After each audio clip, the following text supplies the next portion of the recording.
starting as the hand behind the scenes in Naruto. This video is purely for entertainment and does not infringe on copyrights or laws. The rights to the novel and image belong to the original author. We do not claim ownership. Don't like waiting and want to listen to this fanfic in full now?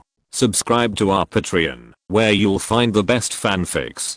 Chapter 76. The young eagle must eventually learn to take off on its own. In fact, Xiaonan didn't quite understand what Uehara Naraku meant. But as a thoughtful woman, Xiaonan could hear the loneliness and desolation hidden in Uehara Naraku's words. What happened?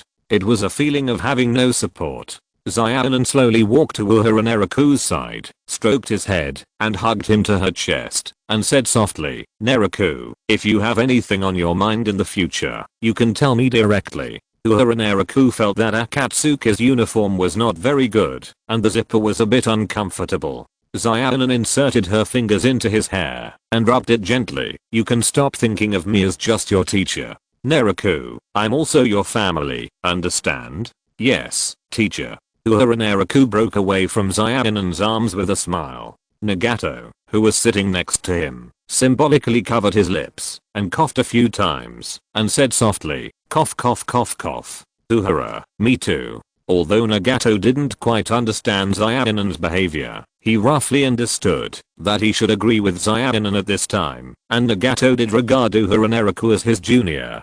Due to the heavy burden of the Rinnegan, 6 Paths of Pain, and the Outer Path Demon statue, Nagato knew that his lifespan would not be particularly long. If Konan was left alone, how could he feel at ease? Now Konan accepted Uehara Naraku as his disciple, and he was still a well-behaved and obedient boy, so he should be suitable to become the leader of the future Akatsuki organization. No, not just Akatsuki organization. A gleam of light flashed in Nagato's eyes. If they could successfully ambush Hanzo of the Salamander this time, they would also have to carefully train Uehara to become the future leader of the Hidden Rain Village. Whether it is the will of the Dawn generation or the Dark Dawn, in the future, it will be passed on to this little guy Uehara Naraku.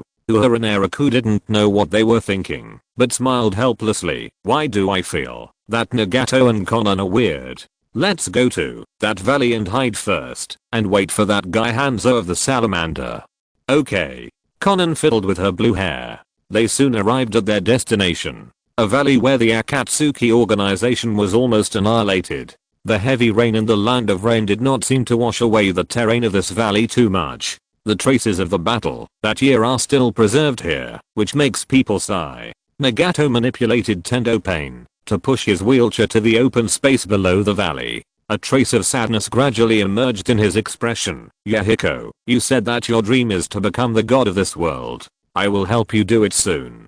Nagato used Yahiko's corpse to create Tendo Pain in order to kill Hanzo of the Salamander today and come to the world in the name of God. According to God's will, all darkness in the world will be eliminated. With the power of God, execute the violent people who do not cherish peace. Uehara Naraku felt very complicated when he heard it. At this depressing time, Uehara felt a little empathy for Nagato. It sounds a bit righteous to realize other people's dreams, but it is actually a bit sad. These wishes should be realized by them personally. For example, the bookstall owner who sold a book to Uehara. That's where Yahiko committed suicide. Konan raised her head and stared at a broken hill not far from them. Her eyes reddened. "I was held hostage there by Hanzo and watched Yahiko crash into the kunai in Nagato's hand.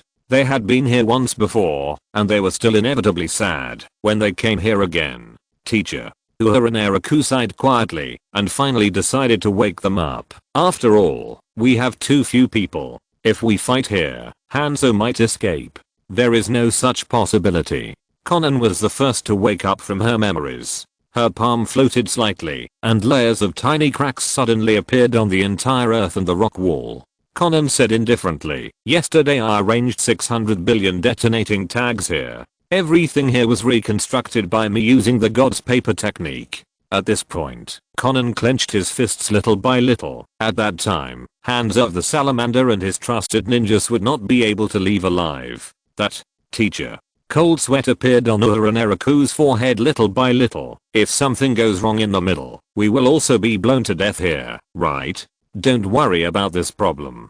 Tendo Pain pushed Nagato's wheelchair and came over. This battle will be mainly carried out by Tendo and the Hungry Ghost Path. Human Path and Shura Path will be responsible for support. The Hell Path and Animal Path will use the psychic technique to help us retreat from a distance. Nagato and Konan had already prepared a plan for how to target Hands of the Salamander. Since it was a battle of revenge, Tendo Pain should be the main fighter, and the Hungry Ghost Path, Human Path and Shura Path should be responsible for providing vision and support for Tendo. In order to be absolutely sure, Nagato placed the Animal Path, who was responsible for communicating with spirits, and the Hell Path, who was responsible for repairing pain, in a safe place to ensure that they could retreat safely. Regardless of whether this battle was successful or not, they would blow up this place. Nagato looked at Uehara Naraku and said seriously, "Uehara, Konan and I are very worried that Hands of the Salamander will jump off the wall when he is in danger.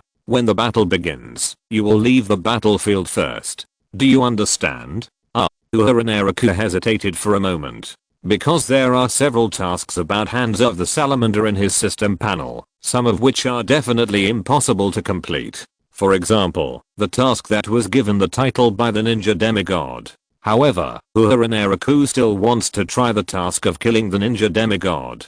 After all, the rewards given by the system have always been unpredictable. It may give 100 gold coins as a way to get rid of beggars, or it may give a series of super high skill rewards like the previous 2 days. That is a real surprise. I can be responsible for the support. Uehara Naraku looked at Konan and Nagato and said softly, "If something goes wrong, I can choose to fly away at any time." No.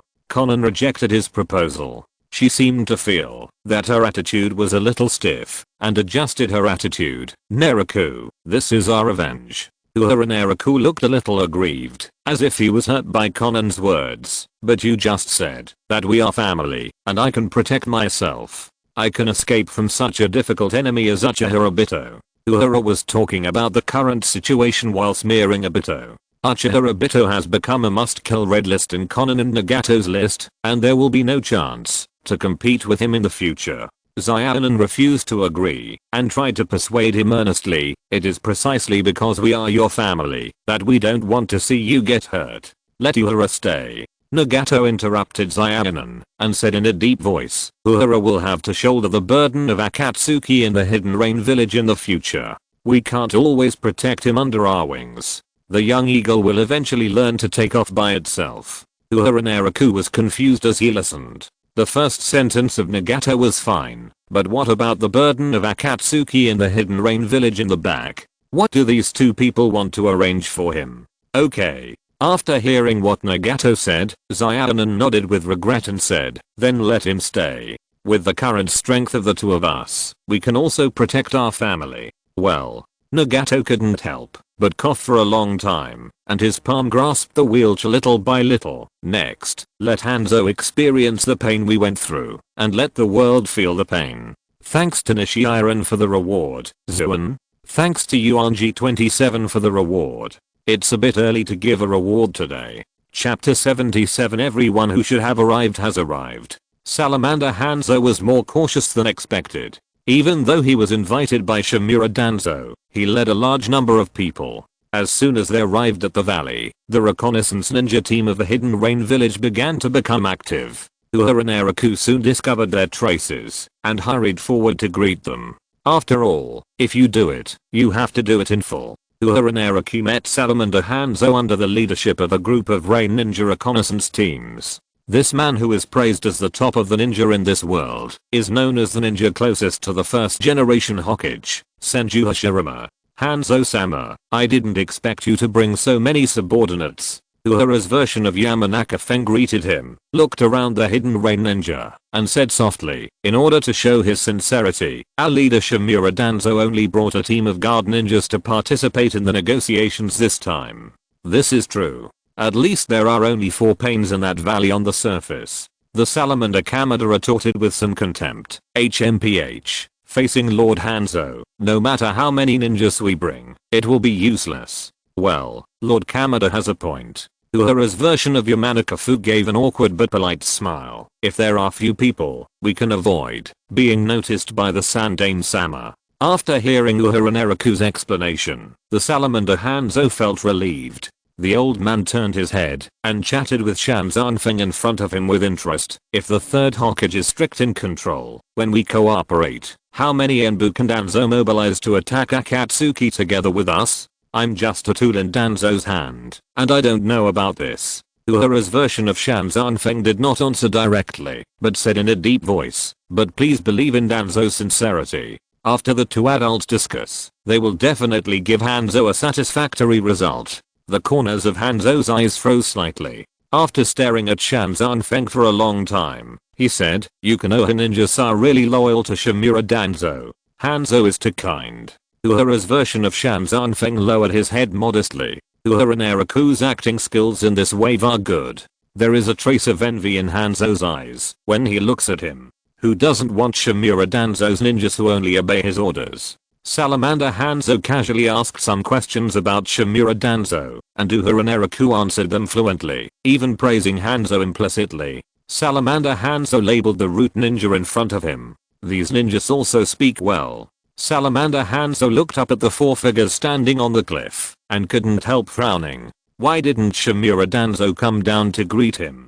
Uehara Naraku saw that the ninja demigod was a little unhappy, and hurriedly said, Hanzo, I'm sorry, we didn't communicate the process well. What process? Salamander Hanzo was a little confused, and he felt that something was wrong. The Rain Hidden Ninjas, who were originally dissatisfied with Shimura Danzo's rudeness, also pricked up their ears and listened to Uehara Naraku's words. Our process. Uehara Naraku blinked his eyes, and suddenly he stood on tiptoe and flew into the air. Before killing you, how should we put on a good show? Uehara Naraku slowly rose to the sky. His figure gradually changed, revealing his true appearance, and this scene made the faces of the Rain Ninjas change drastically. Uehara looked down at the people of Rain Hidden Ninja on the ground, and spread his hands helplessly and said, unfortunately, it seems that this process can only be omitted now. To be honest, Uehara was a little disappointed. Salamander Hanzo's mood changed drastically. He raised his head and looked at Uehara Naraku in the air with a stern look in his eyes and thought of several portraits. That little brat, is it the Akatsuki brat who was very active some time ago? It's him. Salamander Kamada nodded quickly. Salamander Hanzo's face became uglier and uglier, and he said in a cold voice, where is the Shimura-dan hiding? Did he betray me? Or, is this Akatsuki's conspiracy? No matter which one, it's not good news for Hanzo. Uehara Naraku flew and landed next to the four figures on the cliff, overlooking the Salamander Hanzo and many Rain Ninjas below. Yes, yesterday the Konoha ninjas told us the information that you were going to meet here, and they hope we would kill you. Uehara Naraku looked at the nervous expressions of the Rain Ninjas, chuckled and continued, Konoha's Lord Danzo Shimura has put forward generous conditions. As long as we can kill you, Konoha will support us to become the leader of the Hidden Rain Village. Tendo Pain. Why does he feel that listening to Uehara telling lies is a bit familiar? But no one would believe such an obvious lie. Akatsuki's brat. Salamander Hanzo's expression was uncertain, and he raised his head and looked at Uehara Naraku and the four black shadows around him. Does that bastard Danzo Shimura think he can use them to kill me? Do you think the ninjas in the village will support you? Others didn't believe it, but Salamander Hanzo did. Because when the first generation of Akatsuki was sieged, many of the present Rain Village ninjas and Konoha root ninjas were killed by the Outer Path demon statue, and Hanzo of the Salamander was the only one who escaped. Obviously, Hanzo was at a disadvantage in that confrontation. Maybe it was for this reason that Danzo wanted to change his partner? No, it could also be that the bastard Danzo Shimura wanted to provoke the ninja demigods of the Rain Village and the Rinnegan ninjas to kill each other. No matter who wins or loses, it is beneficial to Konoha. Danzo Shimura is known as the dark side of the ninja world. No matter what incredible actions he makes, it seems that no one will be surprised. He seduced the Rain Village while seducing the Akatsuki organization. Such a shameless thing. Danzo would definitely do it. Salamander Hanzo suddenly looked up at Uehara Naraku and asked in a muffled voice, have you ever guessed that Konoha wants to instigate the two most powerful organizations in the land of the Rain to fight each other? This question is really interesting. Uehara Naraku smiled, looked at Salamander Hanzo and asked back, when Mr. Hanzo led people to besiege the 3 senior leaders of our Akatsuki, didn't you think about the same question? Salamander Hanzo choked suddenly. Uehara Naraku spread out his palms and said softly, okay, Hanzo, we don't need to say these high-sounding words. We just want you to know how it felt to be in your position now. Salamander Hanzo's face became even uglier. Uehara Naraku's mouth curled up into a smile. I've said enough. It's time to let the real Avengers come out and see. A trace of panic appeared in the eyes of Hanzo of the Salamander. He remembered Nagato and the Outer Path statue who almost killed him. If it was really Nagato who ambushed him, then how could he escape? At this moment, the sound of a wheelchair gradually sounded. Nagato and Konan appeared on the edge of the rock. They calmly looked at Hanzo of the Salamander on the ground. This scene made Hanzo tremble in his heart. Long time no see, Hanzo of the Salamander. What frightened him even more was that Tendo Pain slowly walked over, took off his disguise, and revealed his true face. That was a man who had been dead for many years. Salamander Hanzo clenched his fingers tightly, looking at the orange-haired figure in fear and uneasiness. You are the little devil who died at that time. Except for Shimura Danzo, everyone who should be here has arrived. Nagato interrupted Salamander Hanzo coldly, turned his head, and glanced at Konan and Uehara Naraku. Konan, Uehara, can we start? Konan spread his fingers, and raised them slightly. Then let's start. Thank you for the reward from Cool Fenghua. Thank you for the uninvited reward from Mirren Tiden. Thank you for the reward from Chenyi. Thank you for the reward from Shenxiaoyi. Thank you for the reward from Yuanji27. Thank you for the reward from Qiu Fengqiu. Thank you for the reward from Xinhazilan, Yaozu Gaiying, and Shuiao 201908031216533979. Thank you for the reward from Crimson Blazing Wings. Chapter 78. What you gave us back then, we will return to you 1,000 times today. A revenge that had been suppressed for many years. It was not until today that it felt like it was being fully enjoyed. The previous expressions of Hanzo, from the moment he discovered that he had been deceived to his confused, angry and fearful expressions, were just the appetizers of this feast of revenge. The group of rain ninjas had obviously experienced too little. After their initial confusion and anger, they even felt like laughing. What a joke. Just a few people want to attack Hanzo-sama. Hanzo-sama is a ninja demigod, the only ninja in decades, who can stand shoulder to shoulder with the legendary ninja god Senju Hashirama. Let's make a bet. How long can these Akatsuki guys last? Half an hour? An hour? It's a bit short, isn't it? How much longer? Do you still think they can fight Hanzo-sama for a whole day and night like the 3 ninjas of Konoha?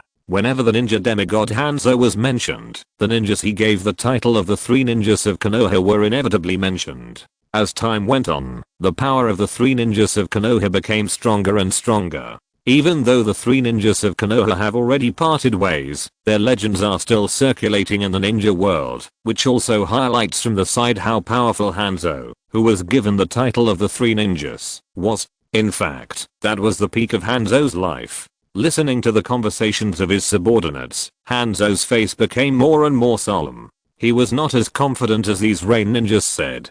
Hanzo himself is really old. He has begun to be afraid of death. Hanzo looked around at his subordinates and quietly raised his finger. He wanted to quietly use the instant body technique to leave here. As long as he returned to the hidden rain village, there would be hope. If he stayed here, who knew how powerful the red-haired ninja with the samurai would become? And there was also the orange-haired boy who had committed suicide a long time ago. Perhaps the least noticeable one was the blue-haired woman. Hanzo secretly calculated in his heart that, if there was any opportunity, he might be able to hold Konan hostage, and continue to try the routine of luring Ehiko to commit suicide. Unfortunately, he was destined to be disappointed this time. Don't even think about running away. Xiaonan looked down at Hanzo, as if she had guessed Hanzo's thoughts. Xiaonan's fingers slowly bent, and she said with a serious look, back then, you buried the detonating talisman on the ground, and blew up Nagato's legs. Today, I will return it to you 1,000 times. All the land here is disguised by my detonating talisman. As her palm moved, the ground cracked in an instant. Layers of dense detonating talismans emerged from the cracks, which made the scalps of the rain ninjas numb. How many detonating talismans were hidden here? Detonating talismans floated out in an instant, and when the group of rain ninjas were terrified, they stuck to the bodies of the rain ninjas one by one. I used 600 billion detonating talismans to disguise as the ground. Xiaonan pointed her fingers at the people on the ground like flowers, and her eyes were fixed on Hanzo. Hanzo, you can't escape today no matter what. Hanzo couldn't help but grit his teeth. Hanzo slowly turned his head and quietly looked around. There were shadows of flying detonating tags everywhere in his sight. It was extremely difficult for him to escape with his instant body movement technique. Damn, is Akatsuki so rich? It was really the cycle of reincarnation. Back then, Hanzo played the 3 leaders of Akatsuki in the palm of his hand. Now it was his turn to be forced into a dead end by Konan and Nagato. Nagato coughed a few times, controlled Tendo Pain to fly into the air, and whispered, Konan, let's deal with those small fish first. Okay. Konan nodded, and a gloomy look flashed across her face. As her palms moved, countless detonating tags exploded. Run. Substitution technique. Arsehole, hurry up. A group of rain ninjas tried to flee in fear, but they could not escape the coverage area of the detonating talismans at all, and could only be stuck with detonating talismans one by one. One of the rain ninjas looked at the detonating talismans wrapped around his body in despair, and a miserable smile appeared on his face. How is it possible? There are so many detonating talismans? Boom. Uehara and Naraku stood in the air, silently watching the rain ninja being completely submerged by the detonating talismans, and then turned into a bloody rain. Hanzo-sama, save me. Hanzo-sama. Hanzo-sama. Explosions and cries for help came one after another. The still struggling rain ninjas rushed to the direction of Hanzo of the salamander, because only the detonating talisman under Hanzo's feet had not yet been revealed. Obviously, Konan and Nagato wanted to leave Hanzo for last. Hanzo of the salamander also guessed this. After thinking for a few seconds, he decided to save his own life first. As for his men, they could only rely on their luck. The only thing this ninja demigod could do was to join his hands and form a seal to release a large-scale water-style ninjutsu. Water-style, great explosion water wave. Huge waves gushed out of Hanzo's mouth. Just in terms of the attainments of water-style ninjutsu, Uehara and Naraku had to admit that main Jetsu Kizuki and Hishigaki Kisame were far inferior to this ninja demigod, not to mention Zabuza Momochi, who could only paddle. An oval lake appeared on this land. Some of the rain-hidden ninjas finally had a glimmer of hope for escape, and the remaining people rushed into the lake to avoid the tracking of the detonating tags. Hanzo of the salamander stood in the water, just like standing in an open space. As one of the masters of water-style ninjutsu in the ninja world, Hanzo of the salamander can also live freely and move at high speed in the water like some people. Hanzo hid in the water and watched Nagato, Konan, and Pain for a while. His palm suddenly began to move, and he shouted, water-style, water dragon bullet technique. A huge water dragon snaked out. Just in terms of size and the chakra contained in it, Hanzo's water dragon bullet technique should be the strongest water style that Uehara has ever seen. Nagato looked at the water dragon swooping down on them, calmly stretched out his palm, and whispered, hungry ghost path. The huge water dragon turned into chakra and entered Nagato's body. As the main body of the Rinnegan, Nagato can release all the ninjutsu of the 6 paths Pain, and he used them without concealment. After all, since the moment he appeared, in order to block the information, except for Konan and Uehara and Naraku, no one else present would have any chance to escape. This is a return gift for you. Nagato pointed his finger at Hanzo. The next moment, Tendo Pain suddenly appeared above the oval lake, and suddenly spread his palms forcefully. Shinra Tensei. Just when the salamander Hanzo was alert, a huge repulsive force rolled down. Within a few seconds, the entire lake was destroyed by Shinra Tensei in an instant. The rain ninjas hidden in the lake were all killed in an instant. Ninjutsu, summoning technique. A huge salamander appeared next to Hanzo. This salamander was brown all over, completely different from the one that Konan killed. There seemed to be quite a few of these unique summon beasts living in the rain country. Hanzo hurriedly hid under his summoned beast and ordered the salamander's body to withstand the attack of repulsion. He didn't dare to be seriously injured at the beginning of the battle. Uehara Naraku couldn't help but frowned and said, "You are too timid, aren't you? Are you willing to sacrifice a powerful force just to save your own life?"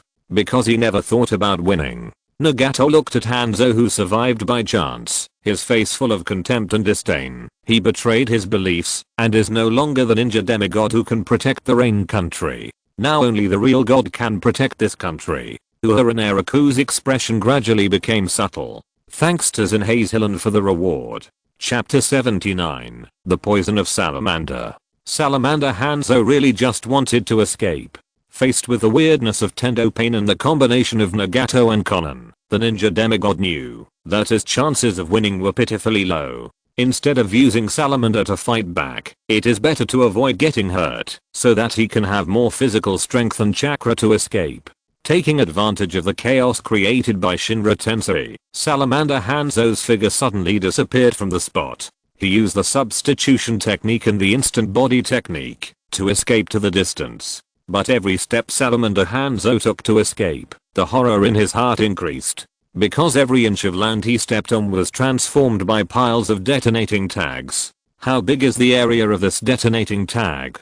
10,000 things. With a light shout from Tendo Pain, Hanzo suddenly found that his body was out of control and flew backwards in the direction of Tendo Pain. Salamander Hanzo quickly formed hand seals and blew out a huge wave of water style, water shockwave. He wanted to use the power of the water wave to repel Pain, or at least find a way to get rid of this inexplicable gravitational force. However, a fat orange-haired man appeared in the middle of them, with a ball of white light coming out of his body. He just stretched out his palm and absorbed all the chakra of the water shockwave. It was the hungry ghost path Pain. Is the ninjutsu attack ineffective? Salamander Hanzo pulled off the sickle behind him and flew into the air with the power of the 10,000 things sky attraction. Heavenly Path Pain ignored Hanzo's sickle, looked at him expressionlessly and said, "Hanzo, I will never forget your Hiko's pain." The resurrected dead. How come there is another pair of reincarnation eyes? A trace of fear flashed across the eyes of Salamander Hanzo, and he held the sickle in his hand with doubt, and chopped at the Heavenly Path Pain in front of him. He is indeed dead. Tendo Pain ducked his body, using the force to dodge Hanzo's sickle, and his palm landed on Hanzo's chest. The one standing in front of you now is the true god of this world. Crack. A black stick emerged from Pain's palm. This yin-yang escape black stick suddenly pierced Hanzo's body. Taking advantage of the moment when Hanzo's chakra was stagnant, Tendo Pain kicked Hanzo's head and knocked him to the ground. Bang, bang, bang. 4 black sticks shot out in succession. Hanzo was nailed to the ground. The yin-yang escape black stick not only restricted his chakra, but also restricted his movements. Now he was completely unable to move and could only be slaughtered. Tendo Pain walked in front of him and stepped on Hanzo's head. I thought I would enjoy a hearty revenge, but I didn't expect that there was only endless disappointment. You are really weak, Hanzo.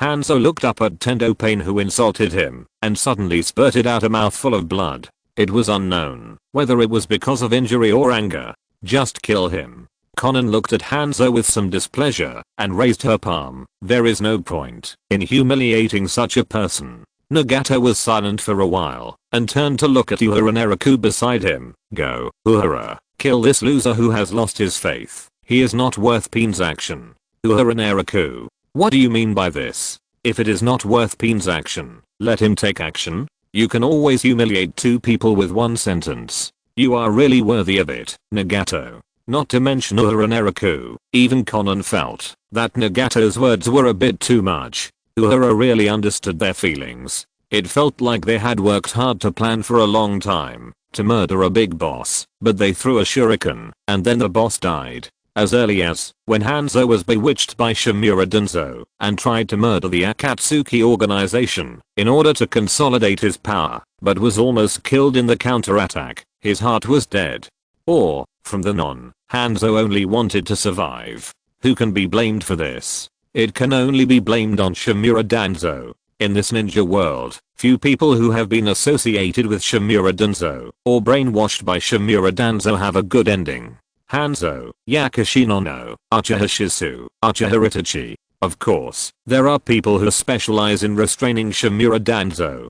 That is Konoha's third generation Hokage Sarutobi Hiruzen. With a breath of fire will, he forcibly re-brainwashed those who were almost led astray by Danzo. This has to praise Hatake Kakashi. This white-haired Jonin of Konoha survived the dark teenage years, survived Danzo's brainwashing, survived the brainwashing of the Will of Fire, until Kakashi ran into a yellow-haired kid's mouth to mouth, and finally couldn't survive. Uehara Naraku retracted his flying brain circuits, walked towards Hanzo step by step, and took the black stick handed to him by Tendo Pain. Hanzo's gas mask fell off, and he gritted his teeth, and looked at Uehara Naraku who was walking over. "Kid, do you think you can kill me?" To be honest, Nagato and Konan scared him. Uehara Naraku, who had been deceiving him, seemed abominable. This kid deceived the Samsarakonda, deceived the feelings of their rain village, and directly killed him. Since the day when Hanzo decided to accept the meeting with Shimura Danzo, and even got the news that Danzo might give in, he was a little happy in his heart, thinking that he could use the power of Konoha to solve his threat again. Who could have thought that this was a complete scam? The bastard Akatsuki led him to this place for execution. Goodbye, Mr. Hanzo. Uehara Naraku held the yin-yang escape black stick and stabbed it towards the salamander Hanzo on the ground, saying softly, "If you have any grievances, go find Shimura Danzo." After hearing Uehara's words, Salamander Hanzo's brain was even a little dull. But when it came to life and death, Hanzo finally reacted. "You go die first, little devil." A mouthful of poisonous gas suddenly spurted out of the mouth of Salamander Hanzo. This was the poisonous gas from the salamander poison sac in his body, which was so toxic that even he himself could not bear it. However, Hanzo secretly hid a small bottle of antidote in his teeth, and biting it casually could temporarily relieve him from the toxin. This was his real killer move. While Uehara Naraku was close at hand, while Nagato and Konan were far away on the cliff, while Tendo Pain was standing nearby and had no time to react, the poison of the salamander instantly spread out. As long as these guys were blocked by the poison, he would have a certain chance to escape.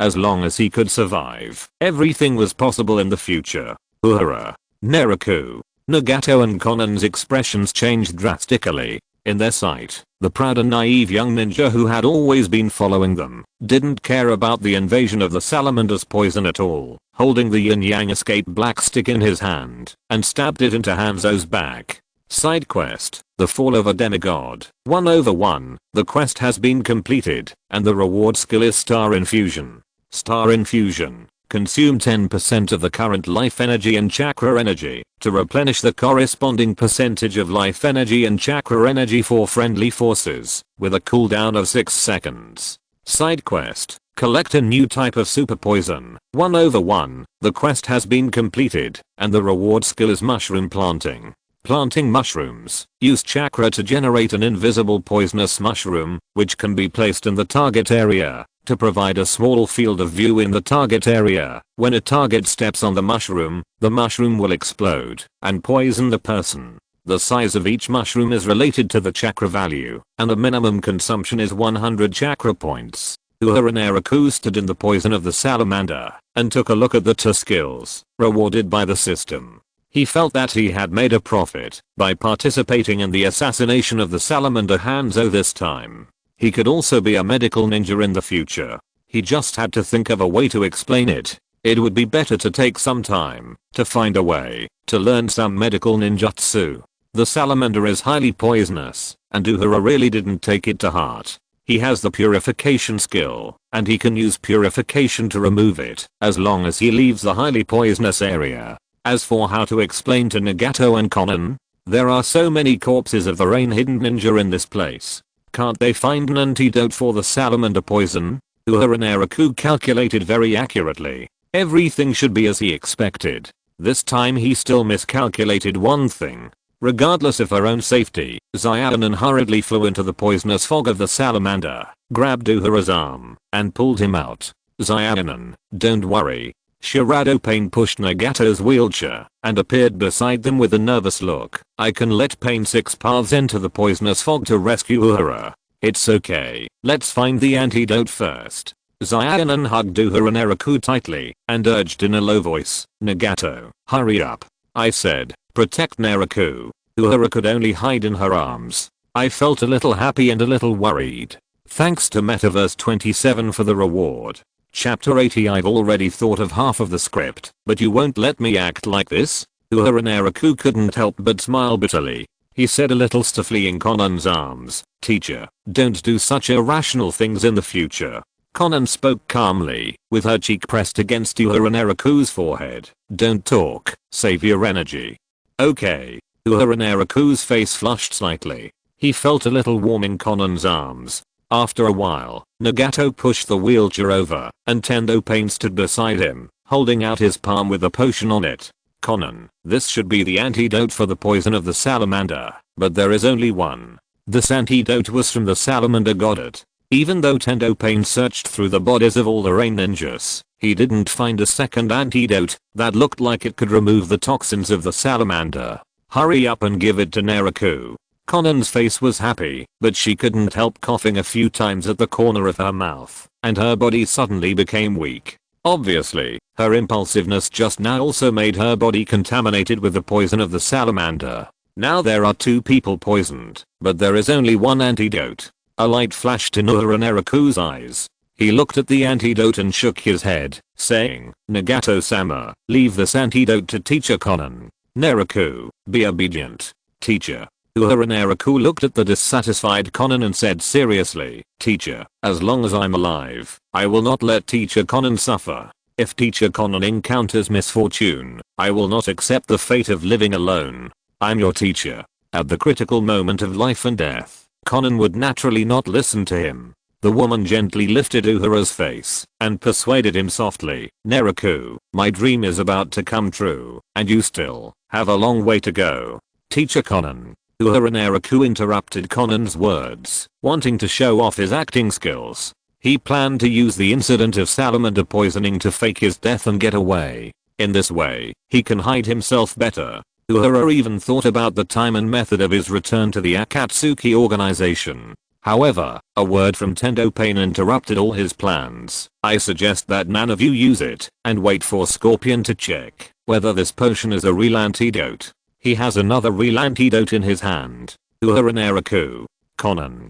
Tendo Pain turned the ring in his hand and continued softly, "Uchiha Itachi, Hashiga Kikisame and Scorpion have successfully recruited Deidara and are heading back to the Rain Country. I have asked them to speed up and come." "That's good." Conan was relieved when she heard Scorpion's name. After Orochimaru left, Scorpion was the best at detoxification. He once developed an antidote to the poison of the salamander in the organization. Uehara Naraku felt a little depressed. If he hadn't been lying on Conan's legs, he might not be able to hide his disappointment. At the beginning, Chiyo of the Sand Village had fought against Hands of the Salamander and had developed an antidote to the toxin of the salamander. Scorpion learned from his grandmother, and he was better than his grandmother in both puppetry and poison. It was not uncommon for him to develop an antidote. Nagato slid over in a wheelchair and said in a deep voice, "Pain of the Way of Heaven will stay to guard you. My real body will leave here first. After the poison in your body is eliminated, I will take Hanzo's body to take over the Hidden Rain Village." "Okay." Conan nodded. After Nagato finished speaking, except for Pain of the Way of Heaven, all the other pains had landed beside Nagato and took him away. After a while, a big white bird landed on the ground. An arrogant voice reached everyone's ears. "Ahahaha. How can there be a rookie who can be poisoned in this Akatsuki organization? Is he really a waste?" Uehara Naraku and Conan's faces darkened at the same time. They both guessed that the strange voice was Deidara, the new recruit of Akatsuki. "Shut up." Scorpion controlled the amberjack to get off the bird, and after scolding Deidara in a muffled voice, he moved forward step by step. Scorpion threw out an antidote and said coldly, "I just happen to have an antidote for the poison of the salamander. It's for the prevention of encountering that old guy Hands of the Salamander." As a member of Akatsuki, Scorpion often travels in the Land of Rain, and he is also worried about encountering people like Hands of the Salamander. The title of Ninja Demigod still has a certain deterrent effect. Tendo Pain took the potion and handed the potion in his hand to Scorpion for inspection, and said coldly, "There is no need to prepare this kind of antidote in the future." "Oh." Scorpion looked down at Conan and Uhura and Naraku who were hugging each other, and then looked curiously at a corpse not far from them, and the corpses of many rain ninjas.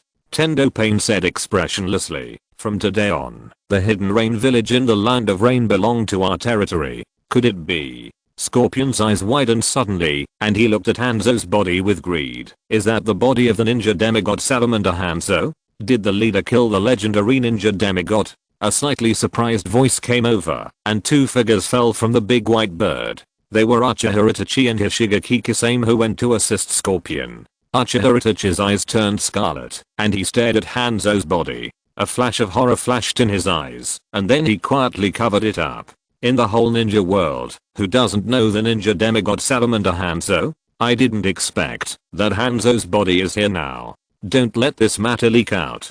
Tendo Pain looked at everyone present coldly and ordered in a deep voice, "Although Hanzo of the Salamander is a waste, his reputation can still be used to intimidate and paralyze other major ninja villages, buying enough time for us to achieve our goals." Everyone looked at each other and nodded. Facing a leader who can kill a ninja demigod, it seems that it is not too much to obey his orders. Even Deidara temporarily restrained his arrogance. There is almost no ninja living in the land of earth, the land of wind, and the land of fire who is not intimidated by the reputation of Hanzo of the Salamander. Now Hanzo's body is lying not far away. Hishigaki Kisame's little eyes turned, looking at Uhura Naraku who was taking the antidote with a bitter face, and chuckled and said, "Ha, it seems that the interns of our organization also contributed to killing Hanzo of the Salamander." This sounded a bit sarcastic. Uhura Naraku couldn't help but glare at his top spy with hatred. Ever since Hishigaki Kisame became his subordinate, why does he seem to be getting more and more free? Doesn't he know not to offend his superiors easily? Even if it's acting, there's no need for this. Hishigaki Kisame's fingers moved slightly, giving Uhura Naraku a signal that he had important information to report to Uhura Naraku. Uhura Naraku then reluctantly suppressed the idea of punishing Kisame. Tendo Pain glanced at Uhura Naraku and said in a deep voice, "Uhura personally formulated a plan to assassinate Hanzo and killed the Salamander Hanzo with his own hands." A hint of just the right amount of exclamation flashed across Hishigaki Kisame's face. "I didn't expect senior Conan's disciples to become stronger and stronger." Hishigaki Kisame was not surprised at all. He was just curious about how much strength Uhura had exposed this time. HMPH, if I had known earlier I would have let Conan's disciple be my partner. When Scorpion heard what Pain said, he glanced at Deidara next to him with a little disdain. "This kid is too noisy." Deidara shouted dissatisfiedly, hey, Scorpion dinner, no matter how you say it, this sentence is too rude. I respect you very much on the road. Don't waste useless time making noise here." Tendo Pain stopped them coldly, "Go back and pack up, and move Akatsuki's base to the vicinity of the Hidden Rain village tomorrow." After that, Tendo Pain turned his head and looked at Conan and Uhura Naraku. "Conan, Uhura, take Hanzo's body, and we will take over the Hidden Rain village." HMM. If Uhura wasn't too young, alas, I would have done something else. Chapter 81 I'm just an ordinary Konoha. In the Hidden Rain village, people were in a panic. The body of their leader, Hanzo, was hung on the tallest tower in the village. Many ninjas were terrified and worried that the Hidden Rain village would be destroyed. "From today on, we will take over here." A young ninja sat on the tower. The Hidden Rain village senior ninja Hattori Hirakawa and two little ghosts stood behind him, showing a gesture of submission.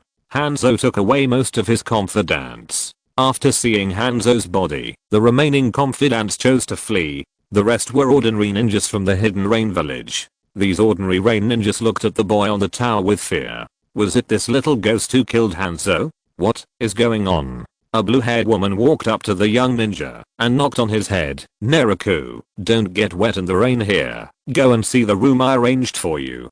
Kaguya Kimimaro and Shiro couldn't help but laugh. Even Hattori Hirakawa next to him covered his lips. Uhura Naraku rubbed his forehead helplessly and stood up holding Conan's hand. "Teacher, don't always treat me as a child who needs to be taken care of. Okay, I have something to say to the ninjas here." Conan spread the paper wings behind him, flew into the air, and looked down at the many rain ninjas on the ground. "That was my disciple Naraku just now. What he said just now is right. From today on, the Hidden Rain Village will be taken over by Akatsuki. From the Second Ninja World War until now, the Rain Country has always been a battlefield for big countries, and Hanzo has never changed this situation. But from today on, Lord Pain has decided to change the status of the Hidden Rain Village. He will let the big countries experience the pain of war, and will not let any ninjas from other countries fight in the Rain Country. Lord Pain is a real god. From now on, the Rain Country will never be bullied again. Uehara Naraku listened to Conan's speech for a while, glanced at Conan who seemed a little wholly in the air, turned around and walked into the tower. From today on, Conan will be the angel of the Hidden Rain Village. Nagato was hiding in this tower. He was setting up the sleeping place of the 6 paths of Pain to save his chakra. Now, except for the heavenly path of Pain who was hunting down Hanzo's confidants and blocking the news, all other Pains were placed here. Uehara, why are you here? Nagato frowned, coughed a few times and whispered, didn't I ask you to follow Conan and learn how to govern the Hidden Rain Village in the future? This person seemed to really want Uehara Naraku to be the village chief of the Hidden Rain Village. Uehara Naraku felt that his acting was too strong, so he just scratched his head and said, forget it, Lord Nagato, we don't have enough manpower now, I'd better go out to perform the mission first. Nagato looked at Uehara Naraku about to leave. He suddenly thought of something and called Uehara again. Wait, take this. Nagato suddenly threw a ring over. The word original was clearly engraved on the ring. It seemed that this ring had never appeared before, as if it was specially made by Nagato. Uehara Naraku's eyes lit up, and he took the ring. Isn't this the ring of an official member? Has Mr. Conan acknowledged me as an official member? Where can I get the uniform? And don't give me the nail polish. Ahem. Conan didn't agree. Nagato coughed a few times and said softly, this is the ring Akatsuki uses for communication. As long as I input chakra into the ring, I can sense your contact information through the rinnegan. It turns out to be just a ring. Uehara Naraku said somewhat dissatisfiedly, and I can also borrow Lord Nagato's black stick to summon the 6 paths Pain at any time, right? It doesn't seem to be of much use. If you don't want it, you can give it back to me. Of course. Uehara Naraku flashed away. Nagato stretched out a hand to save him, and looked at Uehara Naraku's wine-like figure disappearing like a lonely old man. Wait, you haven't learned the phantom body technique yet. Phantom body technique? Uehara Naraku turned around. Forget it, you don't need to contact other members of Akatsuki. Nagato waved his hand at Uehara and said, if you only need to contact me and Conan, you don't need the illusion body technique. Go and carry out the mission and drive out those who invaded the Rain Country. The entire Rain Village is in ruins. What they have to do now, in addition to hunting down Hanzo's confidants, is to block the news in the Rain Village, expel and assassinate enemy ninjas active in the Rain Country. However, Uehara's mission is just an excuse. The most important thing is that when they left yesterday, Hashiga Kikisame secretly winked at him and passed on important information to him. After leaving the Rain Village, Uehara Naraku used the destiny skill to teleport directly to Hashiga Kikisame's side, and this guy happened to be waiting for his arrival. What's going on? Uehara Naraku frowned. If there was no particularly important information, he would hammer Hashiga Kikisame to death. Hashiga Kikisame was also unambiguous, and said in a deep voice, Mr. Itachi is going to meet with Uchiha Obito in private. Lord Uehara wants to ambush Uchiha Obito in private. You can follow Mr. Itachi secretly, and you can find Uchiha Obito. It's only been a short time, and you call him Mr. Itachi. Uehara Naraku complained. He really didn't plan to ambush Uchiha Obito. Before he was absolutely sure, he would not touch Uchiha Obito. Of course, this information is not unimportant. It just happens to cause some trouble for Uchiha Obito. Okay, I know. Uehara Naraku waved his hand, and when he was about to leave, he suddenly added, when we two meet in Akatsuki, you can be a little more respectful to me, at least treat me the same as others? Huh? Shouldn't you order in turns around? There was a lot of confusion in Hashiga Kikisame's little eyes, and his expression made Uehara unable to tell his true thoughts. Uehara Naraku, there is really no way to meet such a straight man subordinate. If he hadn't seen the fast movement of Uchiha Itachi's head on the fate panel just now, Uehara Naraku would have had to settle with Hashiga Kikisame. Okay, I'm leaving first. Uehara Naraku symbolically comforted Hoshigaki Kisame. You are a spy. You must learn to protect yourself. Okay. Hoshigaki Kisame nodded and then asked, wait, Lord Uehara, I have invented a set of beautiful hand seals. I don't want to learn it anymore. My hands are cramped from practicing hand seals. Uehara Naraku shook his head quickly, and the whole person slowly dived into the earth like diving, and quickly chased after Uchiha Itachi's movement trajectory. Even if Uchiha Itachi's movement speed is faster, it can't be compared with the Mayfly technique. In a small forest, Uehara Naraku successfully rushed in front of Uchiha Itachi. After he lowered his head and pondered for a moment, he turned into a Konoha wearing a mask. This time, Uehara will give Obito another gift. Uchiha Itachi's perception was very sharp.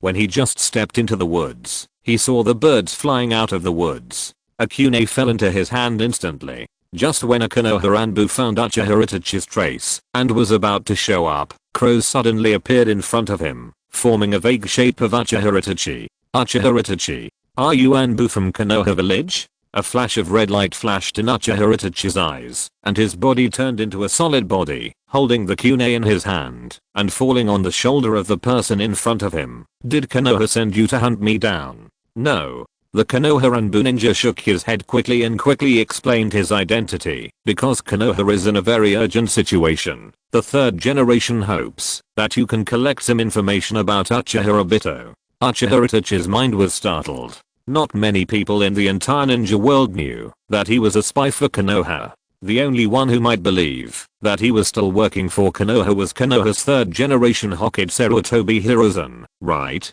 That old man thinks he still believes in the will of fire. More importantly, Uchiha Sasuke is still in Konoha. But even if the Konoha in front of him claims to be the Konoha sent by Sarutobi Hiruzen, Uchiha Itachi still wants to use illusion to test it. See if he can test his true identity. What if he is sent by Shimura Danzo? The Konoha in the version of Uehara Naraku suddenly felt a little anxious. Was he too careless this time? He rushed here just to make trouble for Uchiha Obito. Once he encounters Uchiha Itachi's attack, he will definitely show his true form. At that time, he can only find a way to kill Uchiha Itachi or threaten him with his brother, right? Just as the Sharingan in Uchiha Itachi's eyes began to rotate, the Konoha suddenly lowered his head and said, please don't use illusions on me, because there is a special curse seal in my brain that cannot withstand any illusion attack. Before I die, please allow me to give you important information first. The Sharingan in Uchiha Itachi's eyes slowly stopped, and he said in a somewhat obscure voice, it sounds like Senior is a dead spy? Thank you for the reward from UNG27. Thank you for the reward from Ananjing Jingu Ojisheng. Thank you for the reward from SUI Buru Renyuan. Be happy, be happy. If you're listening to this novel on a channel other than Fanfic World, it means they downloaded and uploaded it without effort. We cordially invite you to visit our channel, Mundo Fanfic Novelos. There you'll find the original version of this story and you can explore many other novels of various genres. We're waiting for you to immerse yourself in a world of incredible novels. Chapter 82. I have some information about Obito's abilities to share with you.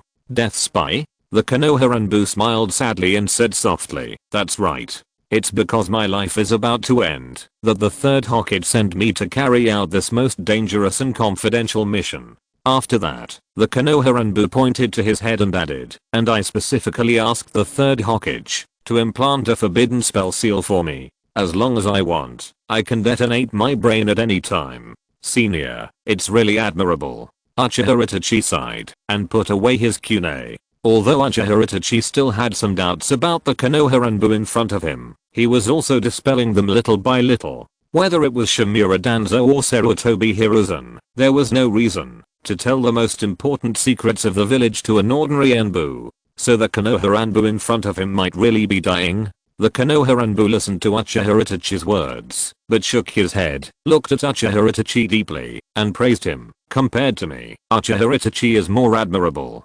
Uchiha Itachi lowered his head with a sad look.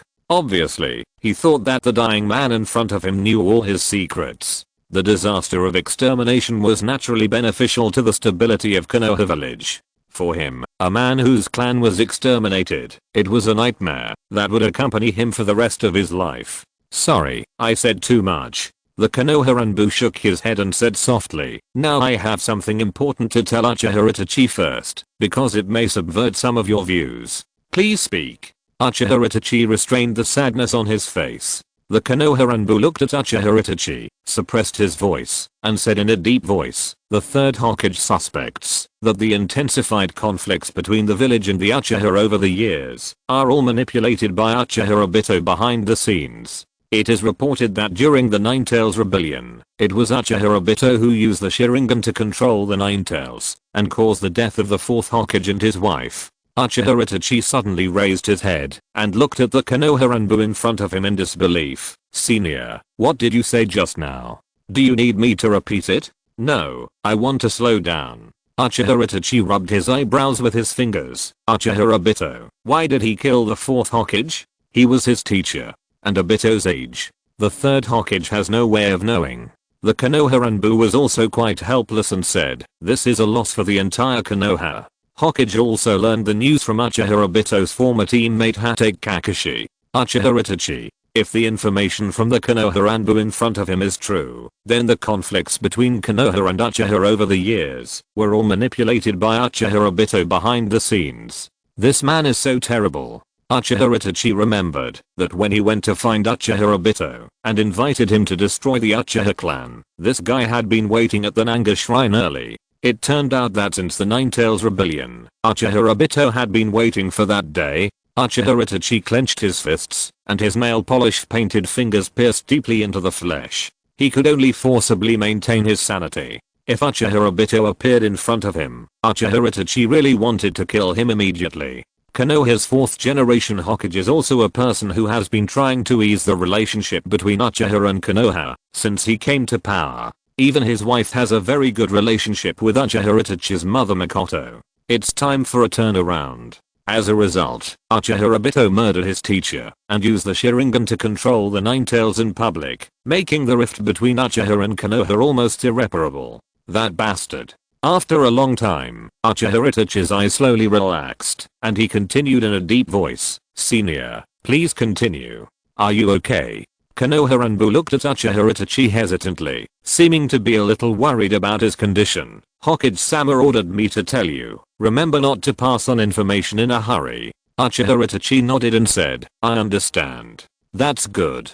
Konoha breathed a sigh of relief and continued in a deep voice, "Hokage-sama has not yet found out Uchiha Obito's motive for killing the fourth Hokage and his wife and provoking conflicts between Konoha and Uchiha. The village must catch him and find out the truth." Some time ago, Hokage-sama ordered Shimura Danzo to send several teams of ninjas from the Anbu training class to search for traces of Uchiha Obito in the Rain Country, but they had no news later. Now, under no choice, Hokage-sama can only place his hopes on His Excellency Uchiha Itachi. Yes. Uchiha Itachi was silent for a while, then he looked at the Konoha in front of him and said, "I did find some information here. Please go back and tell Lord Hokage it's best not to alert the enemy because Uchiha Obito's power is very strange. We do have some information about Obito." The Konoha hesitated for a while and said in a deep voice, "This is what Lord Hokage asked me to tell you about Uchiha Obito's Mangekyou Sharingan because he was worried that Lord Itachi might be in danger. Before, when Hatake Kakashi went to the Land of Water, he met Uchiha Obito and had some conflicts with him. Lord Hokage privately speculated on some of Obito's abilities and hoped it would be helpful to you.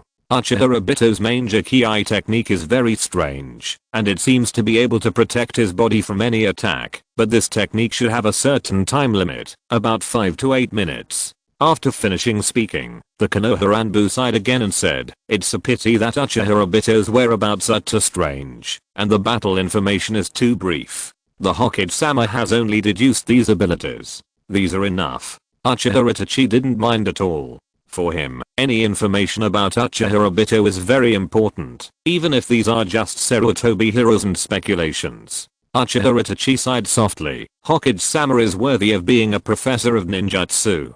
I just barely know his abilities, but I can't find out how long it lasts for the time being." Uchiha Itachi really admires Sarutobi Hiruzen. When he first met Uchiha Obito, he knew the strangeness of Uchiha Obito's own technique. However, Sarutobi Hiruzen could actually infer the specific time. He is worthy of being a professor of ninjutsu. He can even calculate the duration of the Mangekyou Sharingan technique. Konoha continued. Besides that, Hokage-sama also suspected that he might have stolen Izanagi. Izanagi. Uchiha Itachi was really shocked. This technique can protect the Uchiha clan from any harm in a short period of time, but the price is the permanent blindness of a Sharingan. Konoha looked at Uchiha Itachi, nodded, and continued in a deep voice. Since the night of the genocide, all the ninjutsu of the Uchiha clan have been sealed in the Forbidden Technique room. Hokage-sama mentioned that, when he was looking for information about Uchiha Obito's eye technique, he found that the Forbidden Technique room had been tampered with. Hokage-sama speculated that at a certain time, Konoha's barrier class had briefly reported an unknown intruder, and it was possible that Uchiha Obito had stolen Izanagi's technique. I'll pay attention to this. Uchiha Itachi frowned more and more tightly. The current Uchiha Obito is difficult enough with just the strange eye technique of the Mangekyou Sharingan, and he also hides that he can use Izanagi. This is not so easy to solve. After saying this, the Konoha whispered, "Does Uchiha Itachi have any words to pass on to the Hokage? Don't worry, when I return, these will be buried in the memorial with my body." Uchiha Itachi's palm gradually relaxed. "Thank you for the reward from Yipian Bang. Thank you for the reward from Yuan Hangwikian.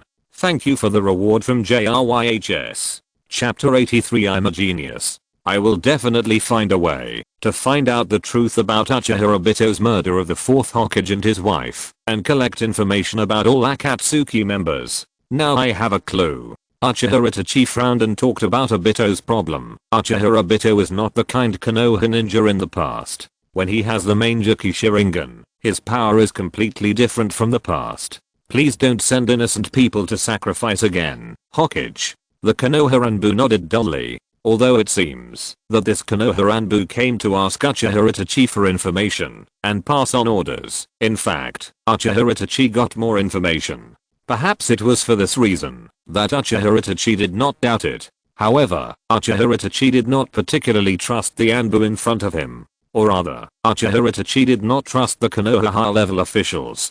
After all, his younger brother still lived in Konoha, and Uchiha Itachi still understood the principle of keeping an enemy and protecting himself. Therefore, Uchiha Itachi did not leak the information about Akatsuki, but instead said something like evasion. "After I have collected important information, I will find a chance to return to Konoha and report to the Hokage in person." "Okay." The Konoha looked up at him and said softly, "Since I have met Mr. Uchiha Itachi, my mission is now completed. I must rush back to Konoha immediately. Take care, senior." Uchiha Itachi nodded respectfully. When the Konoha was about to leave, he suddenly turned his head and looked at Uchiha Itachi and said, "By the way, the Hokage specifically asked me to tell you at the last moment that Uchiha Sasuke's grades are still the first in the ninja school." Uchiha Itachi was silent for a while, and a smile appeared at the corner of his mouth. The younger brother who was still in the Konoha ninja school was his only softness in this world, and the last warmth he left in this world. Uchiha Itachi smiled, but his eyes revealed the pain and sadness that he could not suppress. Immediately, the sadness on his face turned into anger. Uchiha Itachi clenched the kunai in his hand and stabbed it hard into the tree trunk. The anger on his face was no longer hidden. Uchiha Obito, Uchiha Itachi and his father Uchiha Fugaku and Uchiha Shizu made so much effort to resolve the conflict between Uchiha and Konoha, and even went so far as to associate with the insidious villain like Shimura Danzo. As a result, Uchiha Obito ignored all their sacrifices.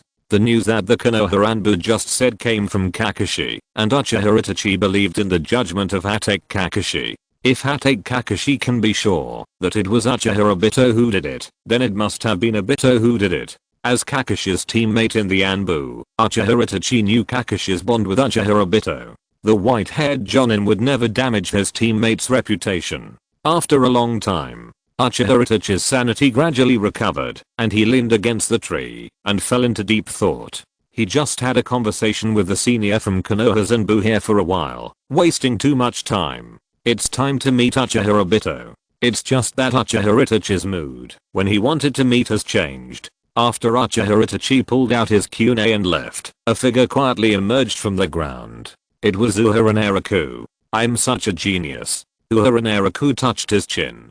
Based on the known results, and then making up the process, Uehara felt that he was really a genius, and was simply the best candidate to be the mastermind. Originally, Konoha and Uchiha Itachi didn't know the identity of the mysterious masked man.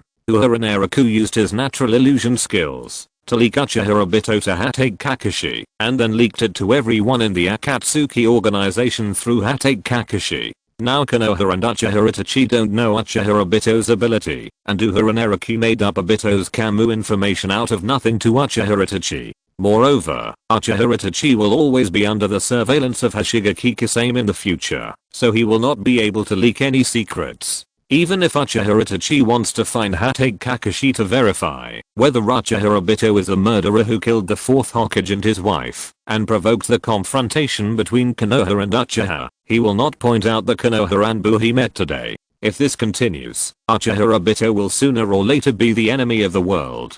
In other words, Uchiha Obito is now being chased by everyone, and Uehara is a little impressed by his emergency wit. If he hadn't made up the lie that there was a curse seal in his mind just now, he would have fought with Uchiha Itachi to the point of his brains out. Now Uchiha Itachi and Uchiha Obito must have become enemies. Uehara Naraku looked at the two avatars of Uchiha Itachi and Uchiha Obito who were merging on the Fate skill panel, and a hint of unpredictable evil taste appeared on his face. But in addition to this, Uehara also had some unexpected gains. Main quest: fulfill the wish of the bookstall owner and become the biggest boss in the ninja world.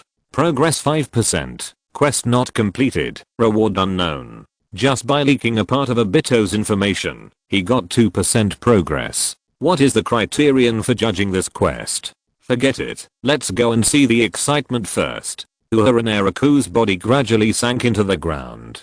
If Uchiha Itachi got the information he gave, and still refused to give him a satisfactory result, then he would have to find a way to use Konoha. 2 days ago, they killed Yamanaka Wind and a group of root ninjas. According to Shimura Danzo's temperament, he would definitely find a way to send another group of people to investigate. It would be better to take this opportunity to secretly send a copy of Uchiha Obito's information to Konoha.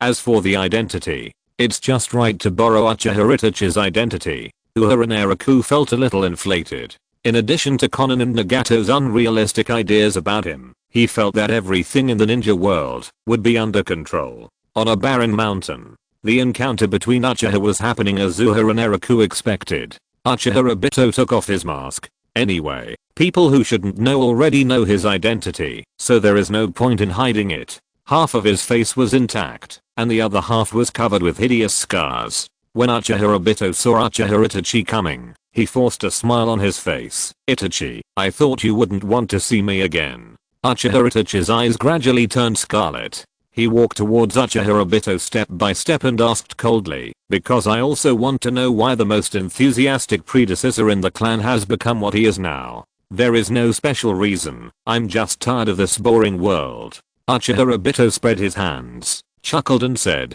create a new world, where there is no fighting and no disputes, isn't it good? Uchiha Itachi frowned, somewhat unable to understand Obito's idea. However, this did not hinder his plan in his heart. Uchiha Itachi's eyes suddenly flashed a red light, and a ball of black flames appeared on Obito's body. Manjaki Sharingan pupil technique, Amaterasu's flame. The elusive attack position, the strongest fire escape that will never fade.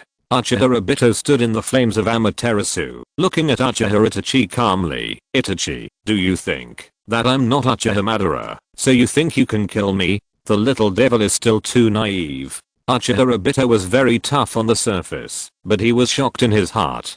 Fortunately, he had been on guard and activated the penetration of Kamu in advance, otherwise he would be caught off guard and contaminated by Amaterasu, and it would be difficult to get rid of it, even if he hid in the Kamu space. No, I'm just testing whether you are still qualified to continue to cooperate. Uchiha Itachi didn't care about his ridicule, but he didn't take back Amaterasu. He just looked at Uchiha Obito quietly and began to estimate the time for Amaterasu to burn. According to the information provided by the senior of Konoha. Uchiha Obito can support the penetration time of about 5 to 8 minutes. Thanks to Yuanji27 for the reward. Thanks to Yaozugang for the reward. Thanks to Zuan for the reward. Thanks for the tip from GD Crossbow. Happy. Chapter 84. The Insidious Genius Ninja. Amaterasu was still burning. Uchiha Obito left the spot and took half a step forward. However, Uchiha Itachi also controlled the flame of Amaterasu to follow Uchiha Obito's movements and began to spread the range of Amaterasu outward. Although Uchiha Itachi was sure that Amaterasu did not attack Uchiha Obito, what he wanted now was to find out the accurate information about Obito. Itachi, are you going to continue to test me? Obito showed some dissatisfaction on his face and looked at Uchiha Itachi and said, if you continue to test, you may lose your life. Uchiha Itachi stared at Obito's movements closely and said in a cold voice, the power of Uchiha Madara and Senior Obito is definitely not on the same level. It's understandable that I want to think carefully, right? Judging Obito's actions by the known results, we can find the rationality. This guy can't maintain this state of virtual penetration for a long time. Obito didn't know what Uchiha Itachi was thinking, and even continued to chat leisurely. Uchiha Madara is not as powerful as we thought.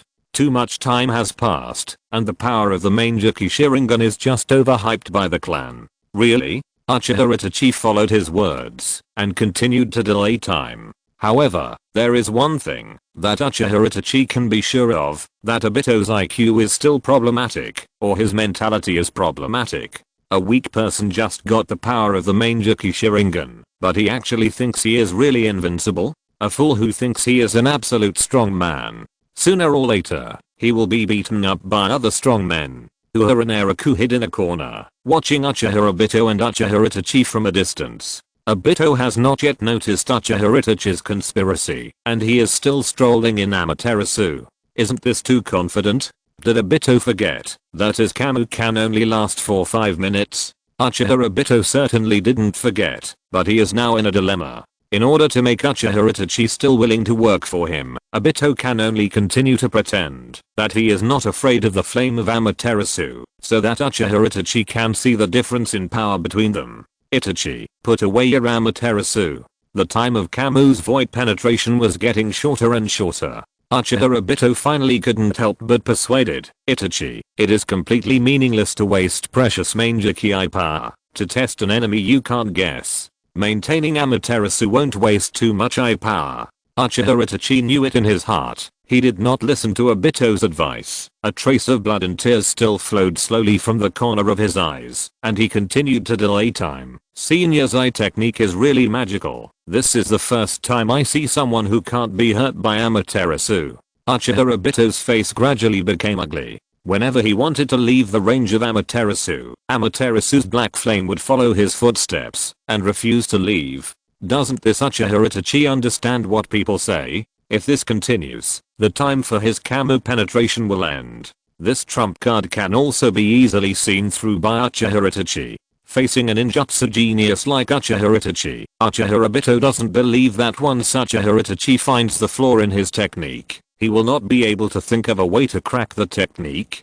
Uchiha Obito's eyes gradually became unfriendly. Don't consume my patience. Even the patience of a ninja is limited after all. Uchiha Itachi. However, for Uchiha Itachi, this threat means that Uchiha Obito is anxious. He is anxious. He is anxious. He is anxious. As expected, the information sent by the Enbu seniors was accurate. Uchiha Obito's void penetration state should only last about 5 to 8 minutes. Obito's duration is about to reach the limit. Uchiha Itachi maintained the Amaterasu black flame to surround Uchiha Obito, counting the time bit by bit in his heart, and every second must be precise. Uchiha Itachi's fingers tapped each other bit by bit, and he silently said in his heart, 4 minutes and 35 seconds, 36 seconds, 37 seconds. What a naughty child. Uchiha Obito's figure flashed, and he floated into the earth little by little. With the help of the virtual state of Kamu space, he could sink to any place and walk. But it was a bit embarrassing to do so. Especially leaving the range of Amaterasu like this. It would also give Uchiha Itachi a signal, that is, his Kamu virtual state could not cope with continuous attack techniques for a long time. After Uchiha Obito sank to the ground, he began to think that he had to be more careful in the future, lest Uchiha Itachi secretly plot against him. 4 minutes and 49 seconds. Uchiha Itachi frowned. He had lost his target Uchiha Obito in his sight, and it was meaningless to continue using Amaterasu. I didn't expect that Obito was more troublesome than I thought. The figure of Uchiha Obito suddenly floated out of the ground, and a wooden thorn sprang out of his palm and stabbed towards Uchiha Itachi's face. Itachi, don't easily test those who are stronger than you. Water style, water array wall. Uchiha Itachi formed hand seals so quickly that the speed was almost visible. The next moment, a stream of water gushed out of his mouth, forming a defensive ninjutsu. However, Obito penetrated the water array wall as if it was nothing. Uchiha Itachi frowned and truly realized the tricky part of fighting with Uchiha Obito. The 3 Magatama in his eye sockets spun wildly, staring directly at the rushing Uchiha Obito. The Mangekyou Sharingan's eye technique. Tsukuyomi, activate. The next moment, the two figures stopped at the same time. Before the Tsukuyomi eye technique of his left eye was reflected in Uchiha Obito's eyes, Uchiha Itachi quietly formed another hand seal, leaving behind a clone. Uehara Naraku watched the battle here and was extremely alert to Uchiha Itachi. Uchiha Itachi is such a sinister guy. That clone might be the key to victory. A second later, Uchiha Itachi covered his left eye, and a streak of blood flowed from between his fingers. It seems that the senior's eye technique can't block illusions. Just now, they clashed in the illusion space of Tsukuyomi, and no one gained any advantage. Uchiha Itachi was very good at illusions. However, Uchiha Obito seemed to know some information about Tsukuyomi. He could endure the endless pain in Tsukuyomi and even look for opportunities to break Tsukuyomi. Even so, Obito's spirit was severely damaged. Uchiha Obito knelt on one knee on the ground and covered his eyes at the same time. His voice gradually became more solemn. Was that the illusion of Tsukuyomi just now? It seems that after Uchiha Shizu died, you will be the strongest illusion ninja in the world. But before Uchiha Obito finished speaking, Uchiha Itachi's crow clone suddenly appeared behind him and easily pierced Obito's body with a kunai. Uchiha Obito looked down at the kunai that pierced his chest in disbelief. It seems that my guess was right. Uchiha Itachi looked at Uchiha Obito and whispered, after experiencing the pain of illusion, Senior doesn't seem to have thought about continuing to use his eye technique. Arsehole. Uchiha Obito could only look at the nonchalant junior opposite him, gritted his teeth viciously, and hurriedly dragged his seriously injured body back. The two of them were both injured in the battle of illusions. Uchiha Obito suffered serious sequelae of mental backlash. How could he think of continuing to use the Mangekyou Sharingan to maintain his hollow state after the illusion battle was over? Uchiha Itachi was obviously also mentally traumatized by the cracking of Tsukuyomi, so how could he release a crow clone to attack, as if nothing had happened? Or was this arranged before using the Tsukuyomi eye technique? Genius ninjas are indeed insidious and cunning guys. This is true for Hatake Kakashi and Uchiha Itachi. At any time, they will never give up the opportunity to test and attack. Uchiha Itachi clearly had the upper hand, but he did not dare to take it lightly. Facing a strange Mangekyou Sharingan user, Uchiha Itachi was not absolutely sure. After all, Uchiha Obito could still use Izanagi, and the only way to break Izanagi was Izanami, which Uchiha Itachi thought was too uneconomical. And he also needed to preserve his strength. He had to preserve his strength before Sasuke grew up. Uchiha Obito did not know Uchiha Itachi's plan, and the only trump card in his hand was Izanagi. Obito looked at Uchiha Itachi fiercely, and his previous condescending attitude was gone. Uchiha Itachi, are you going to betray me too? Please vote for recommendation. Chapter 85, Bonds. Uchiha Obito thought he had guessed Uchiha Itachi's thoughts, and sneered, you are indeed a traitor who wants to destroy his own family for Konoha. You must have been used to betrayal. Uchiha Itachi clenched his fingers suddenly, looked at Uchiha Obito coldly and said, Senior, it is not irrational behavior to anger your enemy when the victory or defeat is not decided. Even though Uchiha Itachi wanted to kill Obito in front of him immediately, he still maintained his rationality and politeness. However, this attitude undoubtedly angered Obito. As a behind-the-scenes person who thinks he is superior, Uchiha Obito thinks he can play everything in his own hands. How could he be willing to see Uchiha Itachi's arrogance? After the night of genocide, it was he who led Uchiha Itachi to join Akatsuki. It was he who gave Uchiha Itachi a place to stay. Uchiha Obito covered his wound, and blood seeped out from between his fingers. Even though he has the superb recovery power provided by Hashirama cells, he can't stop Uchiha Itachi from stabbing him in a fatal position. Uchiha Obito's expression gradually became sinister, and he said in a cold voice, "The only remaining bond for you is Konoha and your brother who is still in school, right? Whatever." Uchiha Itachi's face was calm, and he was calmer than Uchiha Obito. "Senior, the only spies you have lurking in the Akatsuki organization are Zetsu and Ashigaki Kisame. I don't think you want your chess piece to be completely removed, right? Asshole." The two people poked each other's sore spots. Nagato in the Akatsuki organization is Uchiha Obito's most important chess piece. Although this chess piece is no longer obedient and even wants to secretly harm him, Obito still doesn't want to give up and wants to continue to use Nagato in other ways. After all, the most important tailed beast plan has not started yet. "Senior, let's have a good talk." Uchiha Itachi's Sharingan gradually disappeared, and he took the lead in proposing reconciliation. "I hope you can tell me why you have become like this, why you want to replace Uchiha Madara's name, and your real purpose. I once heard Mr. Kakashi mention that you are the kindest person and the only Uchiha in the village who aims to be the Hokage."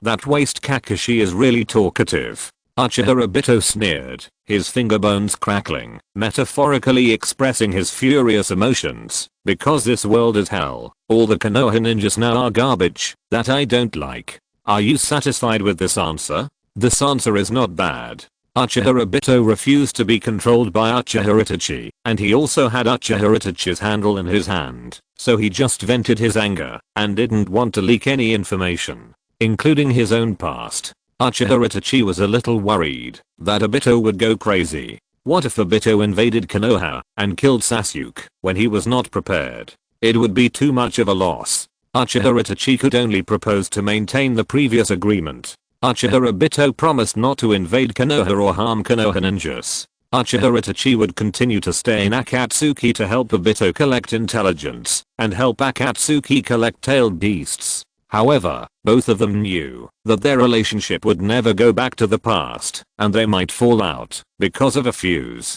At least compared to the past, Uchiha Itachi finally had a handle on Obito. The two stood on an equal footing.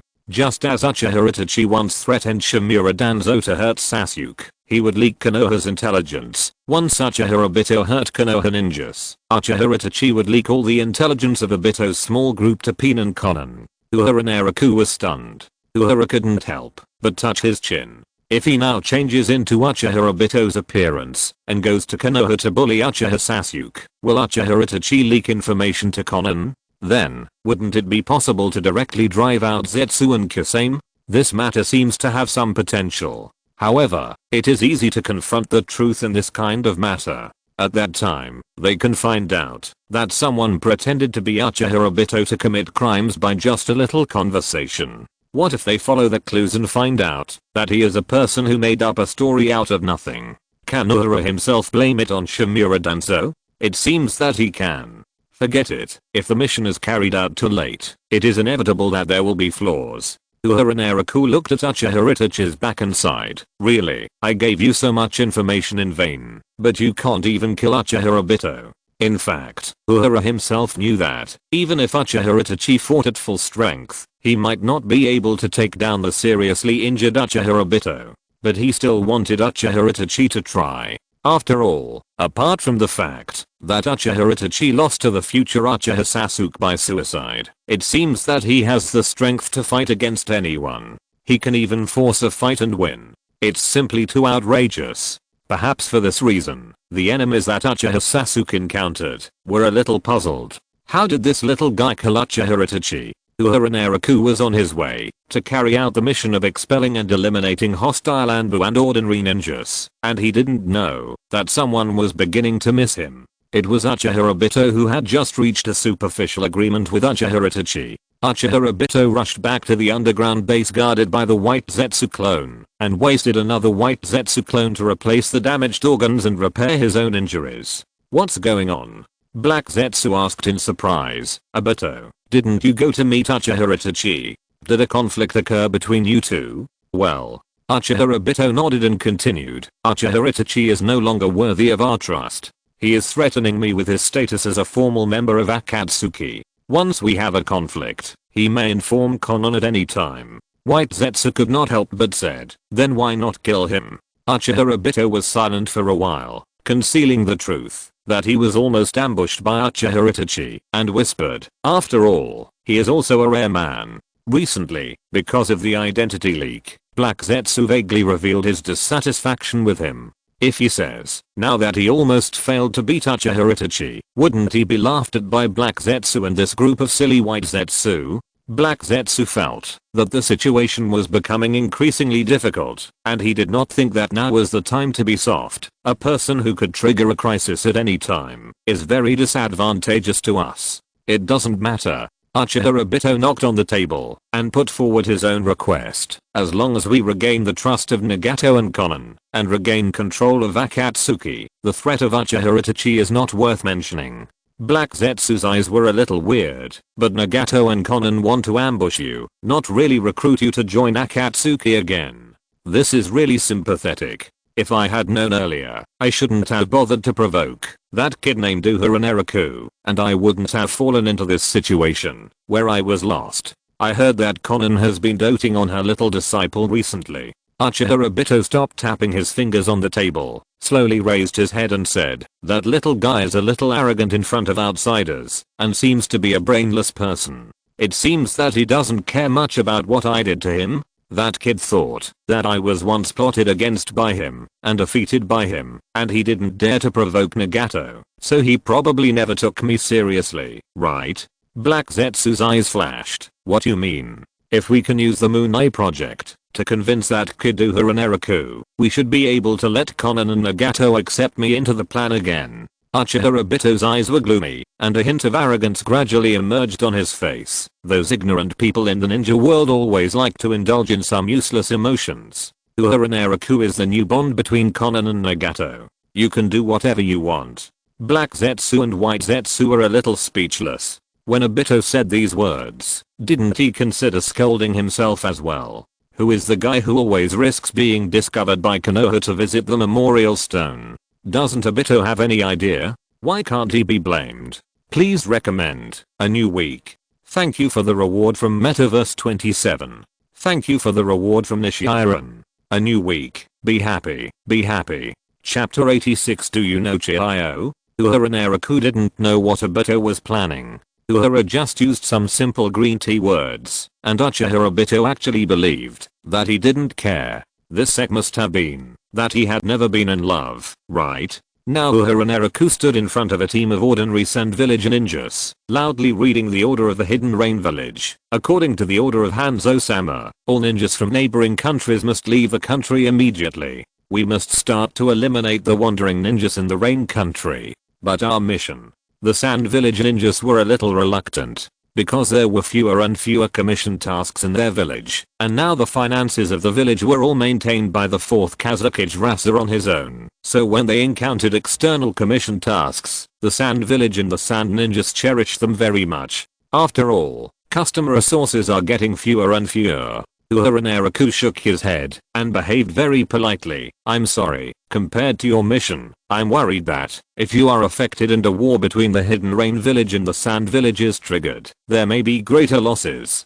The Sand Ninjas looked at each other. If it weren't for the fact that one of their companions was under Uehara Naraku's feet, they might have really planned to bully others and refuse to give in. Unfortunately, they couldn't win. The most important thing now is to pass the news of the civil war in the Rain Country back first. This is exactly what Uehara wants. When facing ordinary ninjas on missions, they mainly expel them and let them spread the news of the Rain Country. If they face spies like the Anbu, then they can only change another way to get along with them. The purpose of these spies is to explore the most secret information. If they meet spies, they must be killed. When the situation in the Rain Country stabilizes, all of Hanzo's confidants are eliminated, and the entire Rain Village will be blocked by Peen's Rain Tiger Freedom Technique. Uehara Naraku looked at several sand ninjas and continued to ask, by the way, do you have any Jonin among you? The eyes of several sand ninjas moved and stopped at the one under Uehara Naraku's feet. The guy on the ground, who couldn't last a few moves in Uehara Naraku's hands, was the Jonin captain of their team. Are you sure this is a Jonin? Uehara Naraku looked at the ninja under his feet curiously, with some doubt in his eyes. Is the standard of the Jonin of Sand Village so low? The Jonin of Sand Village raised his head stubbornly and looked at Uehara Naraku. Kid, do you want to humiliate me? I'm the Windblade of Sand Village. That's it? That's it? Arsehole kid, I'll fight you. The Jonin of Sand Village was enraged by Uehara Naraku's words. He gritted his teeth and pulled his fingers. One of his subordinates actually rushed towards Uehara Naraku. No, that was not his subordinate. It was the puppet of this Jonin, who was disguised as an ordinary Sand Village ninja. This Jonin captain of Sand Village is a precious puppeteer. No wonder he can become the Jonin captain of Sand Village. A puppeteer who can have excellent puppets is indeed much stronger than ordinary ninjas in Sand Village. That is, once a puppeteer is approached, he can only wait for death. Just now, after the Sand Village Jonin and Uehara Naraku engaged in battle, before he had time to use his puppet to fight, he was knocked to the ground by Uehara Naraku's close-range 3 punches and 2 kicks. Now, he wants to fight back for the reputation of the Sand Village. Crack. Uehara Naraku casually summoned a purple chakra broadsword and chopped the attacking puppet into a pile of parts. Uehara kicked the scattered parts. Is that it? You little brat. The Sand Village Jonin on the ground saw this scene, as if he had lost his parents, and looked at Uehara with resentment on his face. This is the puppet that Mr. Ibizo gave me. Ibizo is the advisor of the Sand Village, and has always been highly respected. Of course, it is not because of his strength, but because of his brain. So Ibizo is also called the Old Man of Sand by the people of the Wind Country and the Sand Village. In fact, this is a person similar to Shimura Danzo. Ebiz once had all the spy information of the Sand Village. Even though he is now in retirement, there are still many secret lines willing to obey his orders. However, now that the 4th Kazakage of the Sand Village, Rata, is at the peak of his career with his gold mining skills, not many people in the ninja world have heard of the name Ebiz. This is also the fault of someone in the Akatsuki organization, Scorpion of the Red Sand. Because Scorpion of the Red Sand left the Sand Village, Scorpion's grandmother Chiyo became disheartened and chose to retire on her own. Ebiz is also in retirement to accompany his sister. Uehara Naraku blinked. He had heard of Ebiz's name, but he didn't have much impression of the old man who didn't appear much in the original work. Uehara Naraku held the purple chakra broadsword in his hand, pointed at the Sand Village puppeteer on the ground and said, "Then do you know where Ebiz and Chiyo are?" Uehara was just a little moved by the news about Chiyo's grandmother, because he has several side quests about Chiyo. According to Uehara Naraku's guess, the rewards for these quests won't be too bad. The most important thing is that there is a quest to collect Jisui Tensei. This involves a technique that can revive the dead. Maybe the quest reward is a chance for Uehara Naraku to revive again. It would be best if it was an ancient skill called rebirth. Of course, if the system rewards Uehara Naraku with a resurrection armor that is not even available in the store, Uehara will definitely be willing to accept it. As for how to collect Jisui Tensei, of course, it is to sell out the news of the Red Sand Scorpion, or directly pretend to be the Red Sand Scorpion. Isn't this not very good? He, Uehara Naraku, is the man who wants to be the mastermind behind the ninja world. How can he be someone's grandson? How do you know Lord Chiyo? A hint of surprise appeared on the face of the Sand Ninja puppeteer, and then he made up something in his mind, and laughed to himself. That's right, Lord Chiyo once repelled Salamander Hanzo. You, the Hidden Rain Village, are afraid that Lord Chiyo will come here. Why do you talk so much nonsense? Uehara Naraku looked at the foul-mouthed Sand Ninja captain with displeasure, and a hint of rage flashed across his face at the right time. No, how dare you humiliate Lord Hanzo? After that, Uehara Naraku picked up his ninja forehead protector with a sword. When I ask questions, you'd better concentrate on answering my questions. Ha ha ha ha. The Sand Ninja captain laughed wildly, looking at Uehara Naraku with disdain. Lord Chiyo is behind our team. She will get here soon, cut off Salamander Hanzo's head, and kill all of you in the Hidden Rain Village. Hey, hasn't old lady Chiyo retired yet? Uehara Naraku was surprised, and he quietly opened the panel of destiny. Uehara Naraku swung the purple chakra broadsword in his hand and inserted it into the chest of the Sand Ninja captain, cursing, "How dare you lie to me? Do you know who I am?" In the entire ninja world, he is the only one who can deceive others. The remaining Sand Ninjas looked at him sideways. Such a young ninja has such strong strength, as if he is an extraordinary figure. One of the ninjas who was a little braver stared at the blood dripping from the chakra broadsword in Uehara's hand and whispered, "Sir, who are you? I'm just an insignificant little person." How could the Sand Ninjas believe him? Uehara Naraku didn't care whether they believed it or not, but showed a young man's fierceness on his face. "Does anyone else know the news about Chiyo?" "We don't." The Sand Ninjas were about to shake their heads. Uehara Naraku interrupted them and raised the chakra broadsword in his hand. "Those who lie will swallow 1,000 needles." What kind of punishment is this? The Sand Ninjas didn't dare to swallow their saliva when they heard Uehara Naraku's threat. One of the Sand Ninjas raised his hand and answered in a hoarse voice, "Lord Chiyo and Lord Abizo are living in seclusion in the oasis outside the village. Thanks to the book friend 2020072410461040 for the reward. 105 points. There are both zeros and whole numbers." Chapter 87, Eluo Shalangara. As expected of a Sand Village Ninja, the Sand Village Ninjas have learned the spirit of their superiors, and they always surrender so quickly. Looking at the previous Kazakage in the Sand Village superiors, they would start a war when they could gain benefits, and quickly kneel down and surrender when they couldn't win. Uehara Naraku got the information he wanted and waved his hand at them with satisfaction, saying, "Hurry up and pass the message to your Kazakage and withdraw your people as soon as possible." After that, Uehara Naraku added, "Otherwise, when we wipe out the wandering ninjas in the Rain Country, we will treat all the other ninjas who are still active in the Rain Country as spies." Several Sand Village ninjas looked around. Soon they looked at Uehara Naraku vigilantly and slowly retreated step by step. When they were farther away, they quickly fled into the distance. Uehara Naraku didn't care about their escape. I don't know what the Sand Village in the Wind Country next door is doing. In addition to the ordinary ninjas expelled by Uehara, there are also a large number of Anbu lurking in the Rain Country. He still has a lot to do. In the following time, Uehara Naraku worked very hard.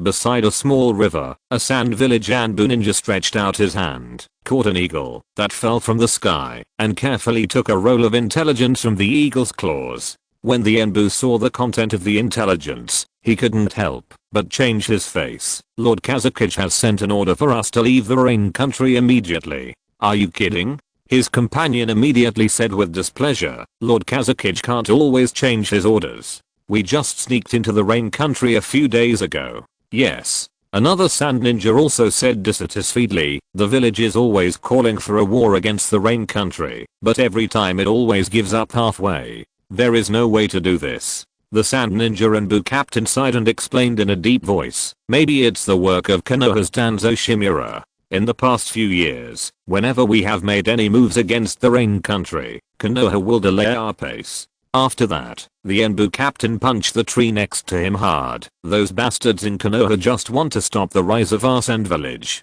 Ever since the defeat of the Sand Village in the Third Ninja World War, it has reached an alliance treaty with Konoha. In fact, it is Konoha's vassal ally. Almost every generation of Kazakage ruled the Sand Village, which had been a vassal ally of Konoha, because they always lost in the war. It is impossible for the Kazakage to accept failure willingly, especially the fourth Kazakage Rasa, who can be regarded as a leader with great talent and strategy. Relying on the gold panning technique of magnetic escape, he has mastered the real power in the village and started to make small moves. Not long ago, the news of the demise of the Uchiha clan in Konoha came out, which was equivalent to Konoha's strength declining a lot, and it was when they were the weakest. The fourth Kazakage Rasa wanted to take this opportunity to get a piece of rich land that could bring benefits to the Sand Village. Of course, he would not dare to let Rasa take the initiative to attack Konoha and rob the Land of Fire. What if Konoha slaps them back?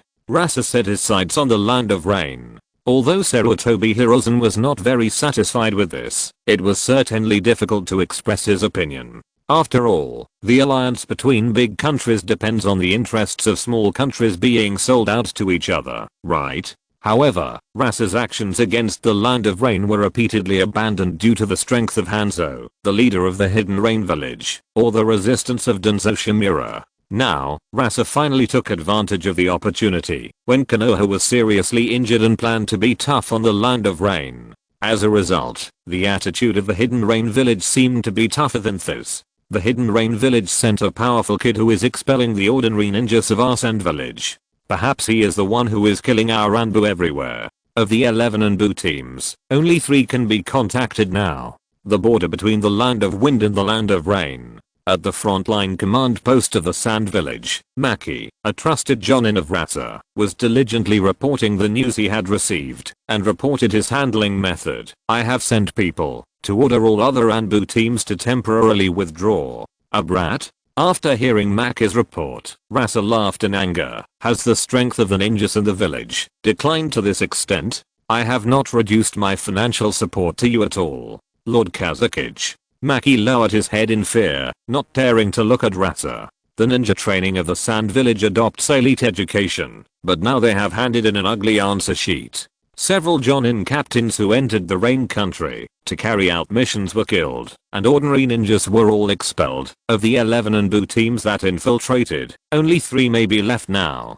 A bunch of trash. Alyosha cursed, then sighed and said, forget it, let's withdraw them all first. I'll go and see for myself what kind of genius ninja has emerged from the Hidden Rain Village. Lord Kazuki, this is not a particularly rational behavior.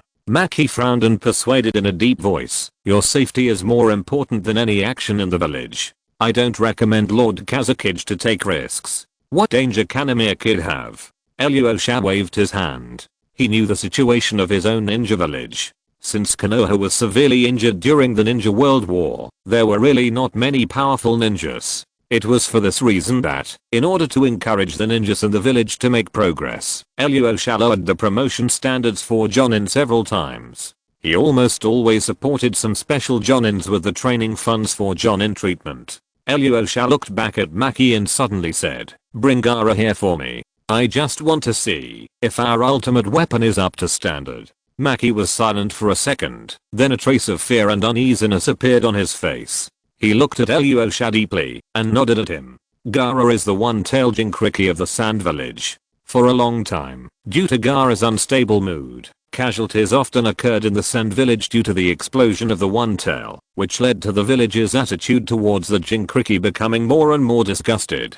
It is precisely for this reason that Gaara, a child who should have entered the ninja school, can only be taught ninjutsu by Alyosha himself. Last year, when Gaara was in a rage, he killed the Chunin Yoshimaru who had taken care of him since he was a child, and he actually began to be able to control the one-tail. However, Maki knew part of the truth. At least Maki Jonin knew that Yoshimaru, who assassinated Gaara, and the subsequent Sand Ninja Anbu were all sent by Alyosha. Now the one-tailed Jinkriki of the Sand Village has finally become completely bloodthirsty, violent, and cruel, like a wild beast that may be in a state of hunting at any time. Even when Maki saw the look in Gaara's eyes, he couldn't believe that it was the look that an 8-year-old child should have. Gaara looked as if he could kill someone at any time, and he didn't seem to care who he killed at all. In these events of cultivating Jinkriki, what Maki Jonin feared most was not the power of the one-tail, but the relationship between Gaara and Rasa. The two of them are father and son. Gaara, Master Kazuki wants to see you. Maki Jonin walked to a simple training ground and looked at the red-haired little boy sitting alone in the training ground, which made people feel a little soft-hearted. However, Gaara did not need sympathy. I know. Gaara stood up slowly, and the yellow sand on the ground gradually began to gather, forming a sand gurd behind him. The yellow sand on the ground gradually dissipated, but a bloody smell wafted out. Maki lowered his head and looked at the scarlet blood stain on the training ground. He couldn't help but ask, did someone come to assassinate you again? Are you not hurt, little brat? Are you worried that I'll release that monster after I get hurt? Gaara slowly raised his head and chuckled. Ha ha ha ha ha ha. How could anyone hurt me in this village? Thank you Jitaguro for the reward. Thank you for the reward. Thank you Metaverse 27 for the reward. There will be 3 updates today, and the last 2 will be posted together at the usual time. Mainly, I want to thank everyone for their continued support. Thank you all for the rewards and recommendation votes. Thank you, thank you. Chapter 88, a summary of Uehara's skills and equipment. Uehara Naraku didn't know that his actions had attracted the attention of the Sand Village, and he didn't know that the 4th Kazekage actually wanted to use him to test Gaara's combat power. If Nagato and Konan knew about this, they would probably think that it was a tailed beast that was delivered to their door. Now Uehara Naraku's self-confidence has swelled to the extreme because his advanced task has been completed again. Advanced Task 4. Kill 10 official Jonin. 10 tenths. The task has been completed. Reward 3000 life energy points. Reward 3000 chakra energy points. Reward 3000 gold coins. Reward life energy recovery increased by 100%. Reward chakra energy recovery by 100%. Reward passive skill calmness. Uehara Naraku observed his system panel. That was the task of killing the 5 cages, and perhaps the last advanced task. There was no need to think about completing it in a short time. Just looking at the more than 4000 gold coins on the system panel, Uehara Naraku was silent for a while and tried to buy the second Seraph's Embrace in the mall. Damn, I can buy it. There is no purchase limit for this thing. No, it's restricted to buy. The next moment, Uehara saw that the Embrace of the Seraph was directly removed from the shelves. It seemed that only 2 pieces of the same equipment could be purchased. But this was normal. According to the properties of the Embrace of the Seraph, it reduced chakra consumption by 25% and reduced cooldown by 20%. If he saved enough money to buy 5 or 6 of them at once, wouldn't the skill owe him chakra every time he used a skill? However, after the purchase, Uehara Naraku frowned slightly, feeling that things were not simple, because more than 4000 gold coins on the panel had disappeared. More than 4800 gold coins. Only 20 gold coins were left. Uehara Naraku's face suddenly looked a little bad, because the store clearly stated that the price of the Embrace of the Seraph was 3200 gold coins. This garbage system will end sooner or later. It is worthy of being the gift of the goods of the profiteer owner of the bookstall. Others are half the price of the second cup, but the second equipment in the system is half the price. The advanced task has reached the limit, and the gold coins that I have worked hard to save have been spent. It is impossible to make much progress in a short time. After such a long time, it's time to carefully check what you have obtained. Name: Uehara Naraku. Gender: male. Birthday: April 4, 44th year of the Konoha calendar. ID number: Mosaic. Life energy: 6601. Standard cage level 3000. 10,000. Chakra energy: 8415. Standard cage level 3000. 10,000. Life recovery: 9/second. Chakra recovery: 4.5/second. Skill cooldown reduction: 50% remaining gold coins. 20 available skills. Air dance, able to fly in the air with the help of chakra, consuming 3 chakra points per second. No cooldown. Command shockwave. By releasing a chakra puppet, a space-time gravity is released to gather the enemies around the puppet in the direction of the puppet, with a minimum consumption of 100 chakra points and a cooldown of 55 seconds. Wind barrier. By releasing wind escape chakra, a wall of airflow is formed to block the enemy's attack, with a minimum consumption of 50 chakra points and a cooldown of 13 seconds. 10,000 Thunder Prison. Releases lightning chakra to form a circular lightning storm around you, with a minimum consumption of 75 chakra points and a cooldown of 60 seconds.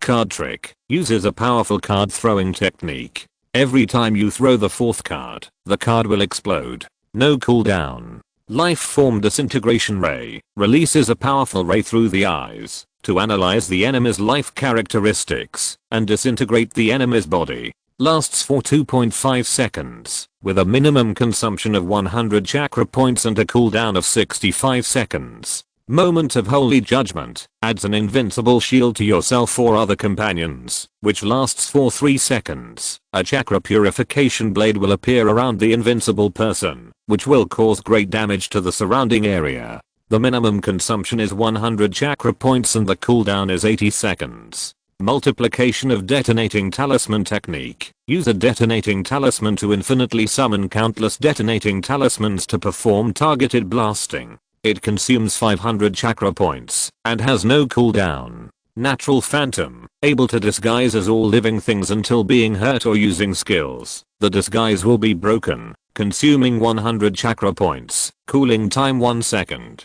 Ephemeral technique. Integrate yourself with the earth and plants so that you can move at high speed between the underground plants.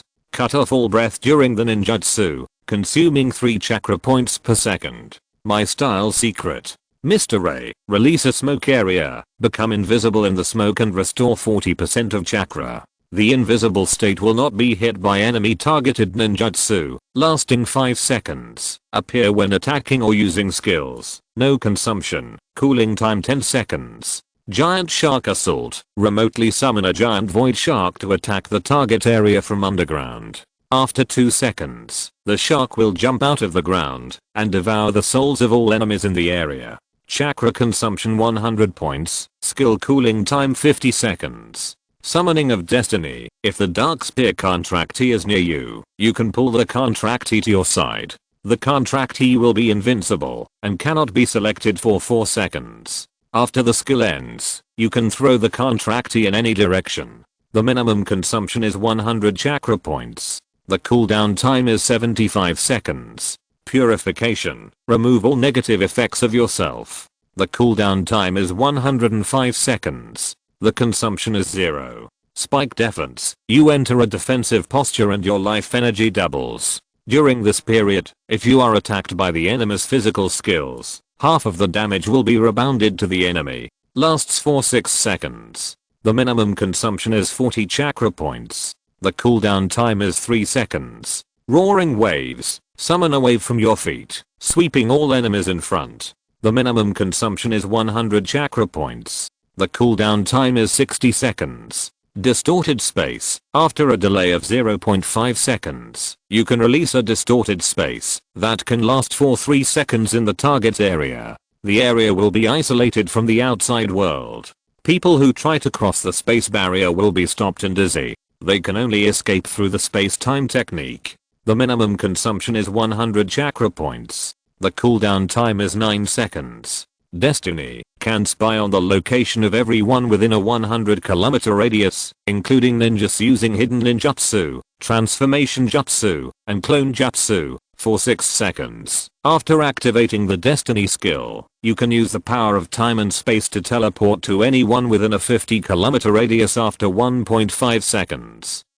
With a minimum chakra consumption of 100 points and a skill cooldown of 90 seconds. Speechless fear. Use chakra to create a nightmare and implant it into the enemy's brain, making an enemy experience the most terrifying nightmare in life within 2 seconds, consuming 60 points of chakra, with a cooldown of 7.5 seconds. Secret. Duskblade. Summon a chakra soul blade, and can manipulate it to attack, consuming 2 points of chakra per second. Secret. Soul protection. Use the soul blade to activate a defensive barrier, and teammates within the defensive barrier will not be harmed for 2 seconds, consuming 40% of your own chakra, with a cooldown of 9 seconds. Secret. Shadow binding. Launch an unstoppable sprint in a certain direction, consuming 150 points of chakra, with a cooldown of 9 seconds. Secret. Mercy. After providing a shield that can resist a critical hit to your teammates, you will be teleported to your teammates regardless of the distance in time and space.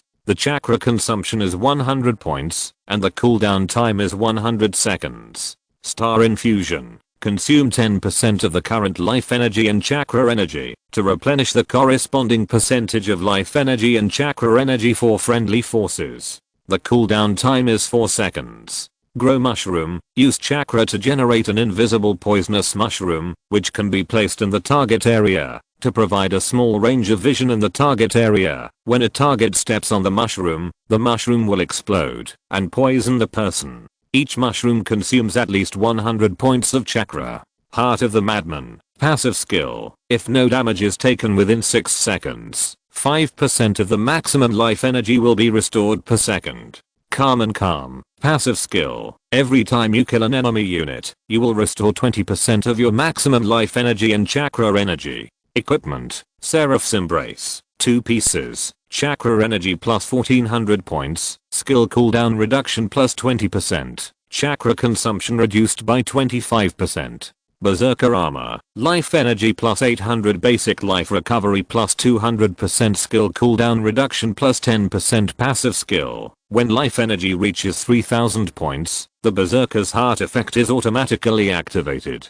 Soul Contract. Galio, the Colossus of Justice. Soul Contract consumes 3000 points of chakra. Nautilus, the Titan of the Deep Sea. Soul Contract consumes 2000 points of chakra. I think it's too water. Turn the page to the next chapter. If you're listening to this novel on a channel other than Fanfic World, it means they downloaded and uploaded it without effort. We cordially invite you to visit our channel, Mundo Fanfic Novelos. There you'll find the original version of this story and you can explore many other novels of various genres. We're waiting for you to immerse yourself in a world of incredible novels. Chapter 89. Roaring Waves vs Flowing Sand Waterfall. Uehara Naraku was very satisfied. Although he didn't master thousands of ninjutsu like Hatake Kakashi, his skills were much stronger than Kakashi's. Next, let's randomly select a group of cuties. Uehara Naraku activated the skill of destiny, but only saw 3 teams of Sand Village Anbu around him retreating quickly towards the border. Obviously, Uehara's crazy killing of Sand Village Anbu during this period has attracted the attention of Sand Village. In order to avoid innocent losses, they began to order the Sand Village Anbu to retreat. How sensible. Uehara Naraku was about to turn off the display of the destiny skill and report to Nagato and Conan, but he saw a large group of sand ninjas entering his destiny display range. Uehara observed carefully for a while, and saw several familiar people inside. The most familiar one was the 4th Kazakage Rasa and his son Gaara. The sand ninjas are not going to retreat. They are going to concentrate their forces to invade the Land of Rain. Uehara Naraku's face suddenly looked a little ugly. He shook his head and sighed. I just upgraded and bought equipment here, and you are here to give me your heads. Now is the time when Uehara's confidence is the strongest. As a result, the 4th generation Kazakage Rasa stretched out his head, and by the way, he also gave the Akatsuki organization a young Jinkriki as a gift. Rasa only led a few dozen sand ninja guards and Gaara into the Land of Rain. He simply wanted to test whether Gaara was qualified as the ultimate weapon of the Sand Village. If Gaara could play a role in actual combat, Rasa would not mind throwing his 8-year-old son on the battlefield to deter the Rain Village. This is the spirit of the 4th generation Kazakage. In order to protect the interests of the Sand Village, Rasa was willing to sacrifice everything he had. Rasa led his own guard ninja team to search for the missing Anbu, while searching for the kid who drove away their ordinary sand ninja. Soon they found the trace. Or rather, they found the body. All 8 sand ninja Anbu teams died in the Land of Rain. Such a huge loss is not to be underestimated. Almost 1/3 of the Anbu trained by the 4th Kazakage. Moreover, most of the injuries on these Anbu ninjas were caused by lightning escape or being killed by huge ninja swords, and it was obvious that they all died at the hands of the same person. Maki stood in front of Luosha and reported in a low voice, Lord Kazakage, according to the information we got from the corpses of some senior ninjas before, these Anbu should have died at the hands of that Rain ninja boy. Is it really him? Luosha held his forehead and glanced at the corpse on the ground. A hint of anger flashed in his eyes. Each team should search with all your strength. Once you find his trace, immediately fire a flare. Lord Kazakage. Maki knelt on one knee on the ground, gritted his teeth and persuaded, there are a large number of us entering the Rain country, which may cause a war between the hidden Rain village and the hidden Sand village. Konoha may also intervene in the Rain country. Don't worry. Luosha waved his hand confidently and said in a deep voice, after the demise of the Uchiha clan, Konoha now has no deterrent power. Maki, is their Kazakage too arrogant? Back then, the Sand village put all its efforts into it, but was beaten by the Konoha ninjas at Mount Kikyo. A large number of young ninjas were captured, which weakened the subsequent talents of the Sand village. Until now, they have not recovered. Don't worry. Luosha seemed to have noticed the rude look of his subordinates and explained in a cold voice, the power of the Sand village is not strong enough now. I don't want to start a war with Konoha for the time being. But for the interests of the Rain country, we can exchange them from other aspects. Yes. Maki could only nod. As the 4th generation Kazakage, Ilyusha was willing to explain to him, which was enough to respect him as a confidant and advisor. Ilyusha twisted his wrist and whispered, "Didn't someone get the news about Orochimaru before? Go back and tell Konoha that we are willing to help them capture Orochimaru. This news is enough. Orochimaru is an S-level rebel ninja of Konoha, and he has been in the upper echelons of Konoha for many years. He knows a lot of information about Konoha. Konoha has been tracking him down for all these years. Konoha actually did not lose out by using a traitor who had a lot of information about Konoha in exchange for Konoha's concessions from a small country. Huolala. Someone suddenly walked over on the river. It was a young man. The young man walked towards the camp of the sand ninjas with dignity and slowly stretched out his palm towards the group of sand ninjas. Water style. Roaring waves. A wave appeared out of thin air. As the young ninja released more and more chakra, the surging waves became bigger and bigger, almost hundreds of meters high, and quickly swept towards the group of sand ninjas. Who is it? Enemy attack. At the critical moment, the 2 sand ninjas beside the 4th Kazakage Rasu stood up, and each released their own wind style ninjutsu. Wind style, Tornado Hurricane. Wind style, Great Scythe Itachi. The strong wind instantly rolled up the waves and rushed towards the sky. However, this was only a temporary solution, not a permanent solution. The waves were so big that the 2 Jonins could only barely hold on for a few seconds. The other sand ninjas also began to release their own wind style ninjutsu to help them block the waves that came one after another. Obviously, facing such a huge wave that was hundreds of meters high, their ninjutsu could only barely break a wave of waves together, but could not stop the waves that followed. Ilyusha slowly raised his head and looked at the young rain ninja flying above the waves. The young rain ninja stretched out his hands and stopped in the air. The endless waves surged forward below him, making him look like a god. Ilyusha frowned and thought for a second, then reached out and patted his son who was standing beside his legs. "Go, Gaara, use your power to solve all this." "I know." The red-haired boy's eyes gradually became fierce, and wisps of yellow sand seeped out from the gird on his back. He walked towards the direction of the wave step by step. As Gaara walked, the land under his feet gradually turned into yellow sand, and the area of yellow sand spread outward little by little. When Gaara stopped in front of the waves, he finally released his ninjutsu. There was a hint of blood in the young boy's tender voice. Flowing sand waterfall. Endless sand waves rose into the sky. Wave after wave of yellow sand began to pile up and rush towards the waves, accumulating in front of the waves and gathering into a defensive wall made of yellow sand.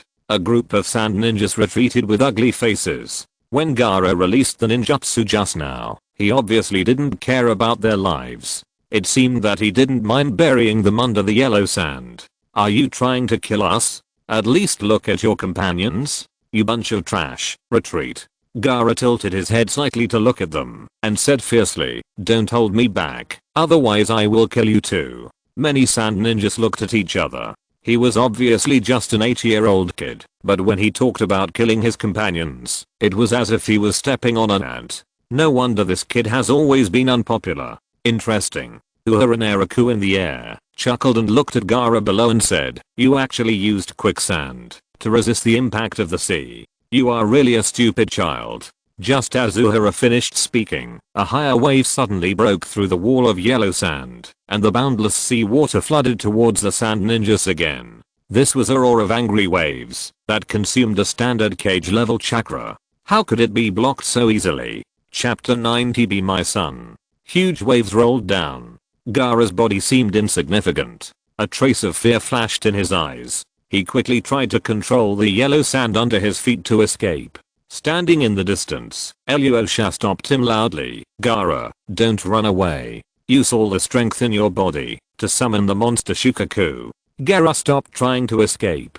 The 4th Kazakage's order was something he could not disobey, not because of Ilyusha's identity, but because of Ilyusha's strength and the prestige he had accumulated over the years. Gaara tried his best to raise his head and looked at the waves coming towards him. There were dark circles around his eyes, caused by long-term insomnia. He just bit his lips and said, "I know, father, Lord Kazakage." Maki, the Jonin, looked at the fourth Kazakage beside him, gritted his teeth and advised, "The power of this ninjutsu may not be something Gaara can withstand. Even if Lord Kazakage does not consider him as your youngest son, at least you should consider that he is the one-tailed Jinchuriki in the village." Maki, there is no need for that. Luosha waved his hand to interrupt Maki's persuasion, just looking at Gaara's figure dodging left and right in the waves, and said coldly, "If Gaara cannot use the power of Shukaku, then he is just a failed experiment, and there is no meaning of existence." After that, Luosha added, "First of all, he is the one-tailed Jinchuriki in the village, the ultimate weapon that can be used by the village, a ninja who needs to give his life for the Sand village, and finally my son." Maki suddenly couldn't open his mouth to continue persuading. As a Kazakage advisor, he could not make any decisions on behalf of the fourth Kazakage. He could only make appropriate suggestions at certain times for the fourth Kazakage to choose from. Sand explosion. Gaara was still desperately resisting the roar of the raging waves. Wave after wave of yellow sand delayed the invasion of the waves under his control, but was overwhelmed by the waves one after another. Boom boom. The rolling waves completely destroyed Gaara's defense. The red-haired boy drifted with the waves and even choked on a few mouthfuls of water. When the waves continued to move forward and wanted to drown the group of sand ninjas, Luosha could no longer hold back and finally took the initiative. Magnetic release. Golden sand waves. All the gold and yellow sand in the earth were swept up. A golden sand wave hit the waves controlled by Uehara Naraku head-on and defeated the momentum of the waves. These yellow sands mixed with gold sand quickly sank into the ground, forming an indestructible golden rectangular dam that blocked the offensive of the roar of the raging waves. Uehara Naraku could only stop his attack. The splashes on the ground lost the support of chakra and slowly scattered, and the water surface gradually fell. The magnetic escape of the fourth Kazakage is a bit interesting. Gaara finally stood firm and manipulated the yellow sand to gather into a sand god again. Someone in the ninja world said that the fourth Kazakage loved his youngest son very much, so he always brought him with him. Why doesn't it seem to be the case? Uehara Naraku leaned over and rushed down, took a look at the fourth Kazakage Rasa, and then took a look at Gaara, who was still a little exhausted. He couldn't help but sighed. TSK, he took action when his subordinates were in danger, but didn't save his own son. This is not like a father's behavior. When Uehara Naraku heard this rumor, he was a little speechless. Would he travel to Gaara's dream of infinite moon reading? Uehara once thought that he had come to a fake ninja world. Now that he saw with his own eyes that Rasa treated Gaara so cruelly, he finally felt relieved. Gaara ignored Uehara's words. He didn't care how his father treated him. He just raised his hand and manipulated the yellow sand to rise into the air. Sand binding casket. The yellow sand swept towards Uehara Naraku. This is the technique that Gaara is best at, and one of his favorite techniques. With the help of the sky dance technique, Uehara Naraku deftly passed through the wisps of yellow sand and swooped down in the direction of Gaara. Secret. Duskblade. A purple chakra broadsword appeared next to Uehara. A ball of yellow sand also appeared next to Gaara, quickly forming a shield wall to resist Uehara's attack. This yellow sand was left by Gaara's mother, Gararu, who protected him all the time, keeping Gaara under the defense of the sand shield forever. Crash. The purple chakra broadsword slashed on the sand shield. Uehara Naraku took advantage of the momentum of falling and broke the sand shield with one blow. How could anyone break the defense of sand? Gaara's mouth opened slightly, and he looked at Uehara, who was falling down in astonishment. He took a few steps back nervously, but attracted the dissatisfaction of Rasa. The fourth Kazakage stood in the distance and reprimanded unhappily. Gaara, don't retreat. Hurry up and force out the power of Shukaku in your body. Gaara fell into silence. The 8-year-old boy slowly lowered his head, making it difficult to see his expression, but people could feel a suppressed loneliness and sadness. Especially Uehara Naraku knew the information about Gaara. Gaara lost his mother when he was young. His father Ata forbade anyone to contact him and ordered Gaara's uncle Yoshimaru to assassinate him. Yoshimaru was the only one who took care of and loved Gaara, but in the end he had to carry out the assassination mission under the order of the Kazakage, and eventually died under Gaara's attack. This directly made Gaara completely black. According to one of the laws of the ninja world, blackening is 3 times stronger, and whitewashing is free. Since then, Gaara has become a bloodthirsty and powerful Jinchuriki. However, Gaara's father, Rata, is still tirelessly sending people to assassinate Gaara, making it seem as if this son is not his own. Compared with Gaara and the Sand village, the Nine-Tails Jinchuriki in Konoha actually lives a good life. At least Uzumaki Naruto will not be assassinated for no reason, and he has a few friends. There are such fathers in the world. Uehara Naraku sighed, and a smile flashed across his lips. If I were not too old, I would really like to say something to you. The yellow sand gathered quickly, and blocked Gaara again.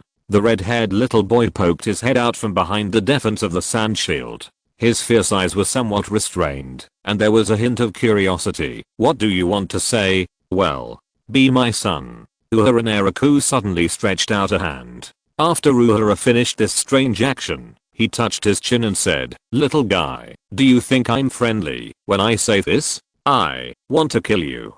Gaara's face was instantly furious, and the yellow sand attacked Uehara Naraku again under his control. Sand coffin. The young rain ninja in front of him looked like those newly graduated ninjas in the village, and was probably about the same age as his sister Temari. This was deliberately mocking him. "Don't worry, I can't bear to kill you." Uehara Naraku chuckled, waved the purple chakra broadsword in his hand, and used the sword to disperse the yellow sand, and raised it high. Crash. The sand shield in front of Gaara was broken by a sword again. Uehara Naraku did not stop, and before the yellow sand gathered again, he held the chakra broadsword in his hand, and slashed at Gaara's body. Gaara flew backwards, and the cracks on his face were clearly visible. The sand armor that quietly gathered on his body and stuck to his body was split into yellow sand by Uehara Naraku. A burst of blood foam flew out of Gaara's mouth. "Ahem, you irritated me." Gaara raised his head suddenly, revealing a half-human, half-monster face. Thanks to the storyteller for the reward. Chapter 91. Sand soldiers appear. Uehara Naraku looked at Gaara in surprise, because Gaara entered a state of possession. In this state, half of his body is Gaara, and the other half is Shukaku, which is equivalent to the half-tailed beast of other tailed beasts. Gaara slowly raised his head, and looked in the direction of Uehara Naraku. He suddenly raised the claw of his other half of his body towards Uehara Naraku. Sand binding prison. With a loud shout, Uehara felt a shadow covering his back. A ball of yellow sand gathered in the air, forming an extremely large claw, which suddenly wrapped Uehara Naraku in it. This is the attack of the sand binding prison. Its range of technique is larger than that of the sand binding coffin. Don't provoke people you can't afford to offend. The voices of Gaara and Shukaku mixed together, and his claws suddenly tightened, and he shouted in a deep voice, "Sand cascade funeral." The yellow sand began to squeeze rapidly under his control. Gaara's favorite is a sand cascade funeral. Under the pressure of the yellow sand, the bound ninja inside will instantly shatter, turning into a ball of blood rain that seeps into the yellow sand, turning the sand controlled by Gaara into blood color. Gaara finally felt that he had won, and a sick smile appeared on his face. "Ahahaha. Die, bastard." At this moment, a golden light suddenly flashed. The yellow sand that restricted Uehara Naraku in the sky collapsed and scattered everywhere, and fell from the sky to the ground, and the gorgeous golden light was dazzling. Uehara Naraku's figure stood in the air like a god, and several golden chakra lightsabers were circling around him, which was very breathtaking. "Your sand is too dirty." Uehara Naraku's fingers moved slightly, and a golden lightsaber suddenly flew down from his side, deftly bypassing the defense of the sand shield. Swish. The golden lightsaber suddenly shot through Gaara's shoulder. The golden lightsabers around Uehara flew out immediately after, and instantly pierced Gaara's body with wounds all over. "Arsehole." Gaara gnashed his teeth, and stared at Uehara Naraku. Half of his face was Shukaku's, and he looked extremely ferocious. Gaara ignored his injuries, and forcefully put his fingers together, and put them on his chest little by little. Sleeping technique. Change people. When Gaara said the last 2 words, it seemed to be squeezed out from his throat, and his voice had completely become Shukaku's voice. The yellow sand completely wrapped Gaara up. The next moment, a huge monster appeared. One-tailed Shukaku. Maki-Jonin stared at the one tail that appeared nervously and said in a deep voice, Lord Kazukichi, this is not the Kingdom of Wind. If the one tail takes this opportunity to escape, it can't escape. Luosha looked at Shukaku calmly. His eyes stopped at Gaara, who was dozing with his head down in front of Shukaku, and frowned. Gaara, can't you directly use the power of the one tail until now? He still felt a little disgusted with Gaara's progress, because the previous generation of the one-tailed Jinchuriki of the Sand Village, Monk Bonfuku, was a perfect Jinchuriki who could fully exert the power of Shukaku and even suppress the runaway one-tail. When people are compared, they will die. When goods are compared, they will be thrown away. When Rata despised Gaara, Shukaku also despised the Sand Village. The one-tailed Shukaku, who had just appeared, didn't care and shook his tail violently to hit Rata's position. In its eyes, everyone was an enemy. Arsehole. Rata's face suddenly became angry, and a ball of gold dust wrapped in yellow sand quickly knocked Shukaku's body away. Can't you even tell the enemy from me now? Hehe. Wind style, air training bullet. Shukaku spewed out wind style ninjutsu regardless, and after dispersing the gold dust that continued to wrap around, another air training bullet was ejected. Just when Shukaku wanted to fight with Rasa, a purple chakra broadsword suddenly chopped on its head, and Shukaku's huge body suddenly fell to the ground, splashing countless yellow sand and flying dust. Look what I saw. Uehara Naraku stopped above Shukaku's head, and even looked at the tall Shukaku on the ground with a playful look. With a slight smile on his lips, a cute little raccoon cat. Uehara Naraku looked down at the flying Rata, grinned and said, Sir the 4th Kazukichi, I still like to keep pets. Are you willing to sell this little raccoon cat to me as a pet? Maybe I can spare your life. Today's harvest is really full. I didn't expect that Gaara can already use the sleep technique to summon the Shukaku in his body. The mission of the one tail can't be missed easily. If Rasa robbed his mission, Uehara Naraku would definitely not cry, but he would have to wait a few more years until the Konoha Chunin exam to have a chance. Rasa looked at Uehara angrily. Before he spoke, the one-tailed Shukaku underground was angered by Uehara's words. What did you say? Shukaku turned over and climbed up. Its claws split instantly and grabbed towards Uehara Naraku fiercely. Its speed was even faster than its wind escape ninjutsu.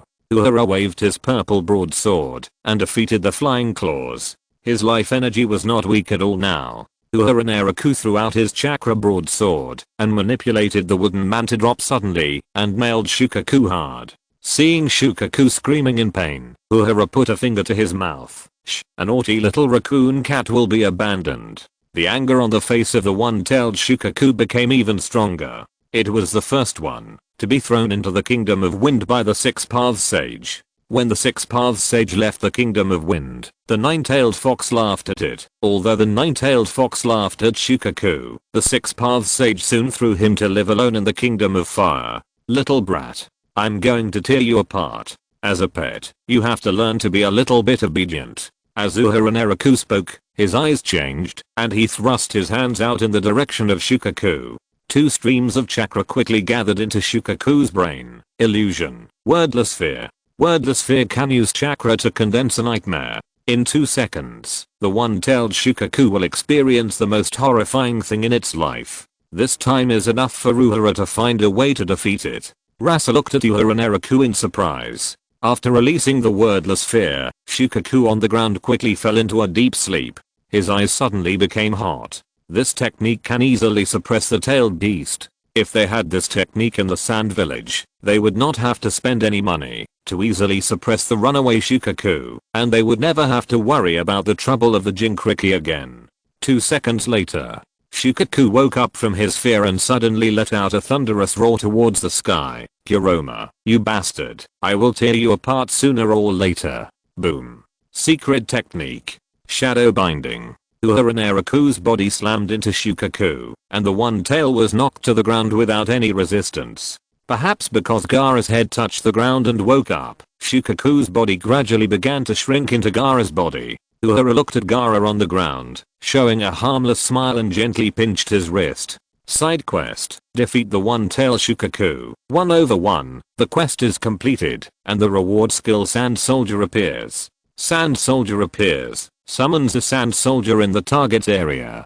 The sand soldier can charge freely to attack. Each sand soldier lasts for 9 seconds. Summoning a sand soldier consumes a minimum of 40 chakra points. The duration of the sand soldier is related to the chakra consumption value. The skill has no cooldown.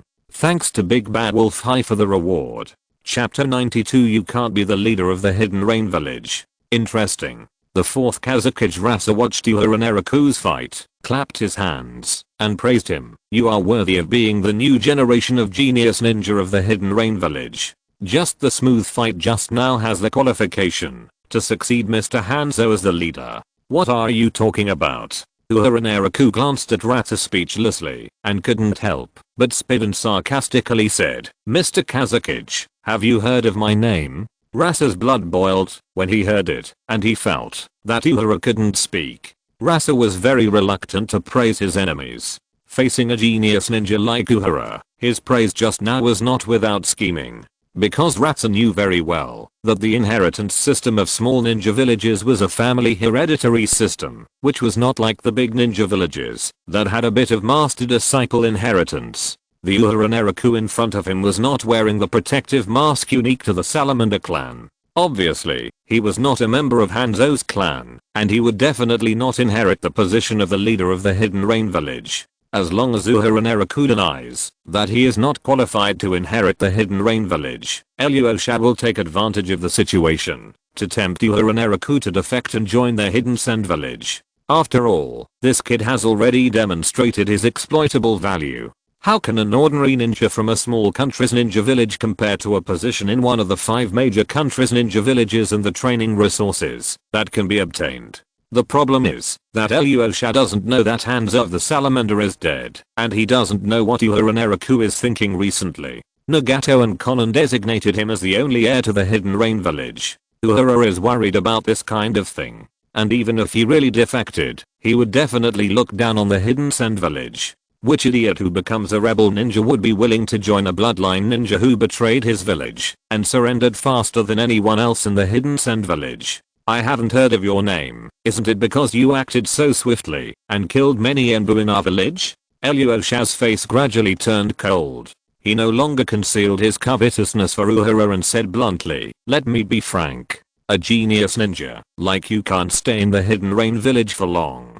Sooner or later, you will be murdered by the Salamander Hanzo who is bent on maintaining his power. Hearing this, Uehara Naraku couldn't help but look at Alyosha. The vision of the 4th Kazakage was sharp, and he saw through the nature of the old Hanzo at a glance. However, as a Hidden Rain ninja, Uehara Naraku certainly couldn't allow others to insult Hanzo. This was the ethics of a Rain ninja. Uehara looked at the 4th Kazakage, and a look of anger appeared on his face at the right time. How dare you insult Hanzo? He is just such a person. Alyosha waved his hand, as if looking at an immature child, and said coldly, if I want to sign a 5-year peace treaty with the Hidden Rain Village now, the requirement is to kill you. Hanzo will definitely not show mercy. After that, Alyosha continued to add, don't refute me, you should know the weight of the Hidden Rain Village and the weight of an ordinary ninja, which is more important in Hanzo's heart. The 4th Kazakage was right. If killing one person could exchange for a 5-year peace treaty for the Hidden Rain Village, Hanzo would definitely not be merciful, and might even send someone to send that person's head to the 4th Kazakage's desk.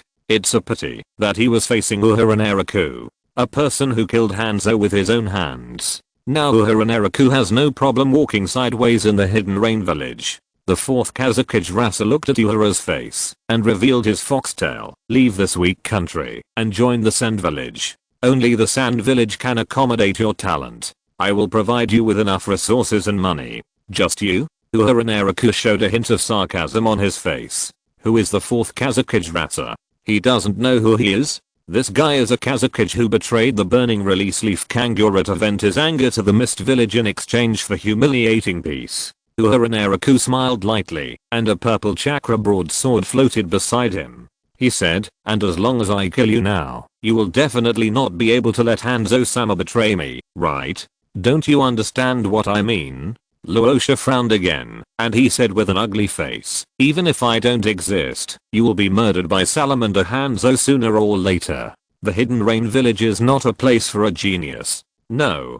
Uehara Naraku looked at Luosha mockingly, stretched out his hand to grasp the purple broadsword, and said word by word, Hanzo-sama will definitely believe in my loyalty. Luosha looked at Uehara's actions and wanted to curse in his heart. Damn, this kid is a lunatic. No, this kid is a mentally retarded person. Wait until I catch you, then I'll find a way to get what I want. Luosha manipulated the gold dust on the ground to fly up and said coldly, idiot, you just rushed to fight Shukaku. Your chakra and physical strength are almost gone, right? How about, guess? Uehara Naraku's figure rioted. The purple chakra broadsword drew an arc in his hand and slashed at the fourth Kazekage in front of him. A ball of gold dust quickly intercepted Uehara's attack. Compared with the sand controlled by Gaara, the gold dust controlled by Luosha is heavier and has stronger defense. The overwhelming gold dust rushed towards Uehara. Whether it is attack, defense or action, the magnetic style of gold dust can have an unparalleled advantage in battle that other bloodlines cannot match, which is also the source of the confidence of the fourth Kazekage Luosha. A little flexible, Uehara Naraku dodged the attack of the gold dust, but saw that the sky full of gold dust dispersed into wisps and surrounded him. After having no time to dodge, Uehara could only helplessly swing the chakra broadsword in his hand to scatter the strands of gold dust. However, no matter how Uehara scatters the gold dust, they will eventually be controlled by Luosha's chakra and chase him again. Luosha stood proudly on the sand mat, looking at Uehara Naraku who was rushing left and right. Kid, you can't escape the bondage of the gold dust, just surrender. Luosha was almost sure of victory. He was the fourth Kazekage of the Sand Village, and he had the magnetic escape passed down from the third Kazekage. How could he not be able to take down a teenage kid? My style's secret technique. The rosy formation. Uehara Naraku glanced at Luosha, and a cloud of smoke suddenly appeared around him, hiding his figure in the smoke, and also making the gold dust lose its target. The chakra that Uehara had just consumed was also replenishing rapidly. Thank you, Mr. Kazekage, for chatting with me just now. Uehara Naraku's eyes stopped at his skill panel. Both the Holy Judgment and the Roaring Wave, two skills with long cooldown times, now lit up again. If you encounter an enemy that is difficult to deal with, just chat with him. There is no harm in practicing a few words of persuasion in this ninja world. Hidden in the smoke, a trace of doubt flashed in Luosha's eyes. The gold sand was surrounded by the smoke, but he could not accurately find Uehara Naraku's position.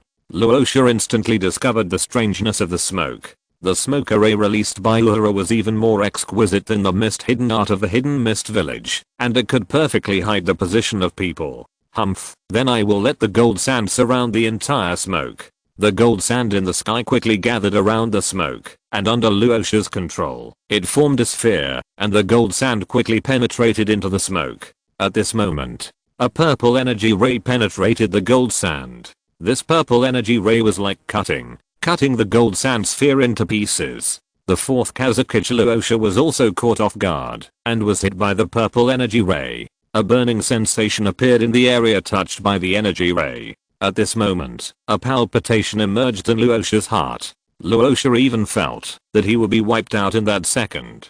Thank you for the reward from Ananjing Jingoilsheng. Thank you for the reward from Use Meteor. Chapter 93. Don't talk to a ninja casually, he may be secretly replying. Uehara Naraku flew out of the gold dust ball, and the purple energy in his eyes slowly faded, as if he had just vented his anger. The next second, a purple broadsword appeared beside Uehara. Uehara Naraku suddenly rushed towards Luosha, raised the dusk blade in his hand, and suddenly split the thin layer of gold dust defense in front of Luosha. Clang! Luosha was knocked out by the purple broadsword. However, the fourth generation Kazekage ignored his injuries, just wiped the blood from the corner of his mouth, and a hint of fanaticism flashed in his eyes. Is that eye technique? Unexpectedly, there was an unexpected gain. Originally, Luosha only took a fancy to Uehara Naraku's illusion that he could control the tailed beasts. Now he found that this little guy seemed to have a strange blood limit such as eye technique. There are not many eye technique bloodlines in the entire ninja world. There is no doubt that the effective eye technique bloodline is very powerful. The two great families in Konoha village were all bloodlines of eye jutsu. The cages and leaders of other ninja villages could only watch and rule, but they could not easily take action. Now, a ninja with Injutsu appeared in front of Rasa. Boy, I want you even more. The fourth Kazakage suddenly raised his palm, and the gold sand began to gather again. He loudly declared, even if I can't easily capture you now, I will let Hanzo send you to the sand village. Don't worry. Uehara Naraku slowly stretched out his arms, looked at Rasa with a little sarcasm and said, if I can't even kill you, how can I stand in the ninja world? Seeing the fourth Kazakage Rasa's intention to take him down steadily, Uehara felt a little bit that he was too low-key. How come everyone thinks they can beat him? The Kazakage, who is always killed, also thinks he can beat him. He is a member of Akatsuki, and there are many craftsmen who are good at killing Kazakage. The third Kazakage died at the hands of Scorpion. The fourth Kazakage died at the hands of Orochimaru. The future fifth Kazakage died at the hands of Deidara. All of the above murderers have been in the Akatsuki organization. Water style, roaring waves. A wave hundreds of meters high rose under Uehara Naraku's feet, and he poured his chakra into the skill without reservation. If the enemy you are facing has a large range of defensive ninjutsu and offensive ninjutsu, if you want to defeat them, you must use ninjutsu that is more powerful than the enemy.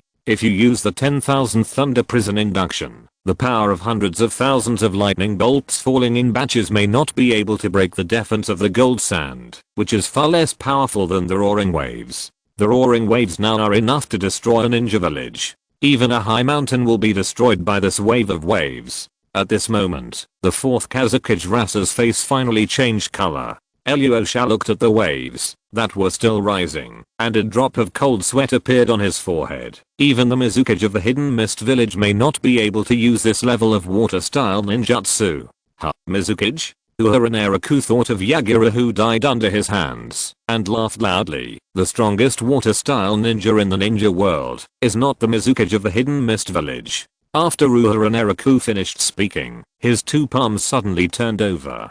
Hundreds of meters high waves roared towards Alyosha's position. Such a high wave can easily submerge a ninja village. Its impact is enough to overcome the defense of the gold sand and break through all obstacles. Unless Alyosha can conjure up a Three Gorges hydropower station on the spot. Uehara Naraku quickly passed this thought over and concentrated on manipulating the waves to rush towards Alyosha's direction. Magnetic style, Sandmat. Alyosha looked at his subordinates who were frantically trying to escape below and shook his palms, and balls of gold sand turned into sandmats, taking his subordinates flying up. The gold dust he could refine and manipulate now could not be condensed into a dam to resist the hundreds of meters high waves, so he could only find a way to take his subordinates to a higher place. With their flying speed, it was impossible for them to fly to a higher place than the waves before the waves hit. Magnetic style, gold dust burial. The gold dust on the ground flashed, and a deep pit appeared. The waves submerged the deep pit in an instant, and it seemed that there was no hindrance at all. The waves rushed forward and swept up the few sand ninjas at the end. Hey, don't run so fast. Uehara Naraku followed the waves in the air, chasing Luosha and a group of sand ninjas, and tried to attract their attention. Hey, aren't you happy to see such a grand water-style ninjutsu? This is also the first time I have used all my strength to release such a powerful ninjutsu. You are the first to see it. Don't you want to praise it? Hey, celebrate my ninjutsu. At least you should applaud, right? The sand ninjas listened to Uehara Naraku's nagging words, and their eyebrows jumped at the same time. Even though they were already mature ninjas, their emotions were stimulated, and they were a little irritable. If it weren't for the water ninjutsu chasing too fast, they would have wanted to turn around and curse. Don't pay attention to him. Alyosha's expression had gradually calmed down. He said with some wisdom, the chakra of that kid has been exhausted. As long as we can defend this attack, he can only let us slaughter him. After that, he shouted again, everyone, take a deep breath now. I want to build a golden defense tower with sand gold. Yes. All the sand ninjas immediately obeyed Alyosha's order. Even Gaara knew that the situation was urgent and took a deep breath. However, green light rose from the waves and flowed into Uehara's body. It was the recovery effect of calmness triggered by the sand hidden ninja who was killed by the roaring wave just now. In an instant, the large amount of chakra consumed by Uehara Naraku's full release of the roaring wave had been restored to 80%. This can also make Uehara more courageous. Even if he is besieged by tens of thousands of people like the third Raikage in the future, he can keep fighting instead of dying of exhaustion. Of course, Uehara is definitely not so useless. He is the man who wants to be the mastermind behind the scenes. If there are really tens of thousands of ninjas besieging him, Uehara will at least dance in the encirclement of tens of thousands of ninjas like Uchiha Madara. Magnetic release. Gold dust. Countless gold dust flew in the air under the control of Luosha. A triangular vacuum pyramid composed of gold dust fell from the sky, covering a group of sand ninjas on the ground, and the waves swept over. Luosha's stupid method is indeed good. These concentrated gold dusts merged with the yellow sand to a thickness of more than 10 meters. The impact force at the bottom of the water is not particularly large, allowing them to survive the roaring waves. A group of sand ninjas squatted on the sealed pyramid, feeling the tremors of the earth and the roaring waves, waiting for the waves to pass. After waves of seawater passed by the gold sand, Luosha slowly evacuated the gold sand, and the ninjas buried deep under the gold sand finally saw the light of day again. Saved. As expected of Lord Kazakage, the group of sand ninjas escaped the catastrophe and slowly breathed a sigh of relief. When they were admiring the strength of the fourth Kazakage, Luosha's eyes suddenly changed, and he quickly reminded loudly, "Be careful." However, not all ninjas can maintain their original high vigilance after the catastrophe. The yellow sand quietly gathered behind them into human shapes. Sand soldiers holding long spears quietly emerged from under the feet of the group of sand ninjas, and then suddenly stabbed out the long spears in their hands. Swish. One by one, the sand spears pierced the chests of the sand ninjas. Chapter 94. Take Gaara away. The sudden emergence of the sand soldiers was too deadly. Except for a few sand ninjas who had been on the brink of life and death for years, most of the sand ninjas were killed on the spot by the sand soldiers who suddenly appeared and attacked. Thanks to the yellow sand's defense, Gaara escaped again. He looked at the emerging sand soldiers with some surprise. Is this the art of manipulating sand? Maybe it's also the art of puppetry. Maki waved his ninja sword with a solemn face and split a sand soldier. In his sight, there was a wisp of yellow sand behind each sand soldier. The end of these yellow sands was in Uehara Naraku's hands. Uehara Naraku chuckled and looked at the survivors on the ground, and suddenly said, "Hey, what do you think of me being called the Desert Emperor in the future? Not so good." The face of the fourth Kazakage Rasa was very ugly.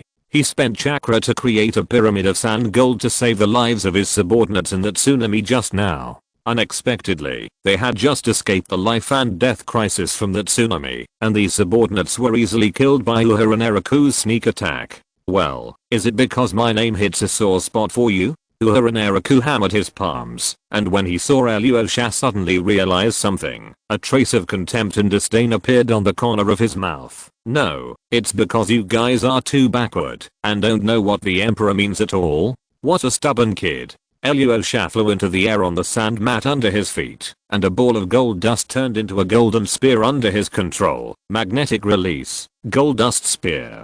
The golden spear flew towards Uehara. Under the effect of magnetic release chakra, the golden spear spun, and accelerated rapidly like a drill, and shot towards Uehara's body. The golden spear was so fast, that Uehara could only see the afterimage. Uehara Naraku hurriedly stretched out his palms. In an emergency, he had no time to seal, so he could only quickly release defensive ninjutsu. Wind release. Wind barrier. The golden spear was blocked by a wind wall in an instant. Luosha controlled the countless gold dust following the golden spear, and was easily stopped by the wind wall in front of Uehara. The fourth Kazakage looked at the wind wall with a hint of surprise in his eyes. Defensive wind style ninjutsu? This is really unheard of. No wonder this little guy Uehara Naraku is so proud. The ninjutsu he mastered seems to be very surprising, and he is also very proficient in using it. This did not delay Luosha's previous plan. Now 1/3 of the Anbu members and more than half of the guards of the sand village died in Uehara's hands. Luosha thought that, if Uehara Naraku could not be caught and stopped in time, wouldn't the sacrifice of these ninjas be in vain? Groups of gold dust surged up from the ground. Alyosha's momentum surged, and he actually wanted to use all his strength here. Since you are unwilling to leave with me, I will break your hands and feet first. Are you still dreaming now? A purple chakra broadsword suddenly appeared beside Uehara Naraku, automatically helping him to resist the harassment of the gold dust. Uehara looked at Alyosha, and the smile on his face gradually accumulated. Did you forget, Lord Kazakage? I'm going to kill you here. Kid, you don't have much chakra left. Don't worry. Uehara Naraku closed his eyes slightly, and the bodies of the sand ninjas killed by the sand soldiers on the ground rose up with green energy and entered his body. Uehara Naraku opened his eyes and smiled slowly. Compared to Lord Kazakage, my chakra is more abundant than ever before. Is that some kind of forbidden technique? Alyosha's brows frowned immediately, and his heart sank a little bit as he watched the increasingly violent momentum on Uehara's body. He made a mistake. This young rain ninja possessed too many strange powers. Alyosha thought that Uehara Naraku's chakra was about to run out, but he didn't expect that Uehara had this forbidden technique that could collect chakra from the dead. I must save chakra. Since before the battle began, Alyosha had wasted a lot of chakra to resist the attack of the roaring wave. Just now, in order to save his subordinates, Alyosha used a bunch of techniques that consumed a lot of chakra, such as the gold sand burial, pyramid defense, and golden sand wave. Magnetic style, gold sand. Now Alyosha did not dare to surround Uehara directly with the gold sand, but instead manipulated the gold sand to try to grab Uehara's limbs little by little. However, the purple broadsword beside Uehara Naraku was flying around, defeating the small streams of gold sand that attacked him, and he seemed to be at ease. From beginning to end, Uehara's face was still full of confidence. Mr. Kazakage, how long can your chakra last? Uehara Naraku slowly stretched out his palm, and a magic puppet stretched out from his hand. I don't think you can last 2 seconds. Command shockwave.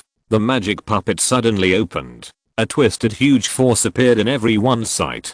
Alyosha lost control of the gold sand in an instant, and was pulled into a spiral golden ball by the command shockwave. Not good. Alyosha looked up at the huge golden ball. His face suddenly became a little terrified. After losing the gold sand controlled by magnetic escape, the battle situation was not good.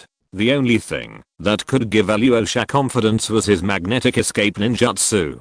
Fortunately, after just 1 second, Alyosha felt that he had regained control of the gold sand, and he was barely relieved. However, a voice suddenly came into his ears. 1 second is enough to do anything, right?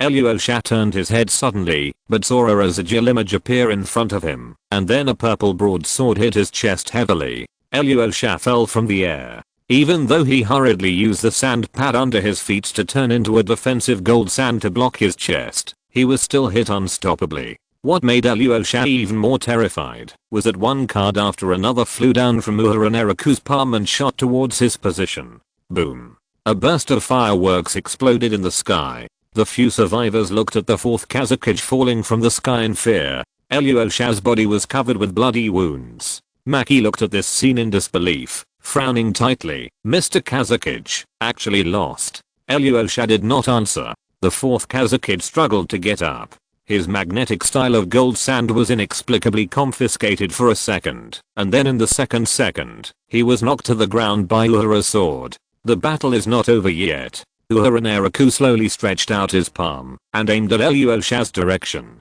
Cards were shot out from his hand again. Magnetic style, gold sand. One by one, all the cards were blocked by gold sand. From time to time, a card exploded and splashed a cloud of smoke, but it could not break gold sand's defense. Alyosha immediately understood the danger of the situation. Losing control of gold sand in that second directly made him lose the battle. Coupled with the serious injury just now, and the chakra that was depleting, death might not be far away. Now Alyosha is not the infinite chakra of the impure world reincarnation. While operating the sand gold defense, Alyosha looked down at the sunken wound on his chest and said in a cold voice, Maki, you take Gaara away first. Lord Kazakage. Shut up. In an instant, Alyosha analyzed the most appropriate approach. He was seriously injured now and might not be able to escape far. If the few remaining sand ninja guards were left behind, they might not be able to stop Uehara Naraku for long.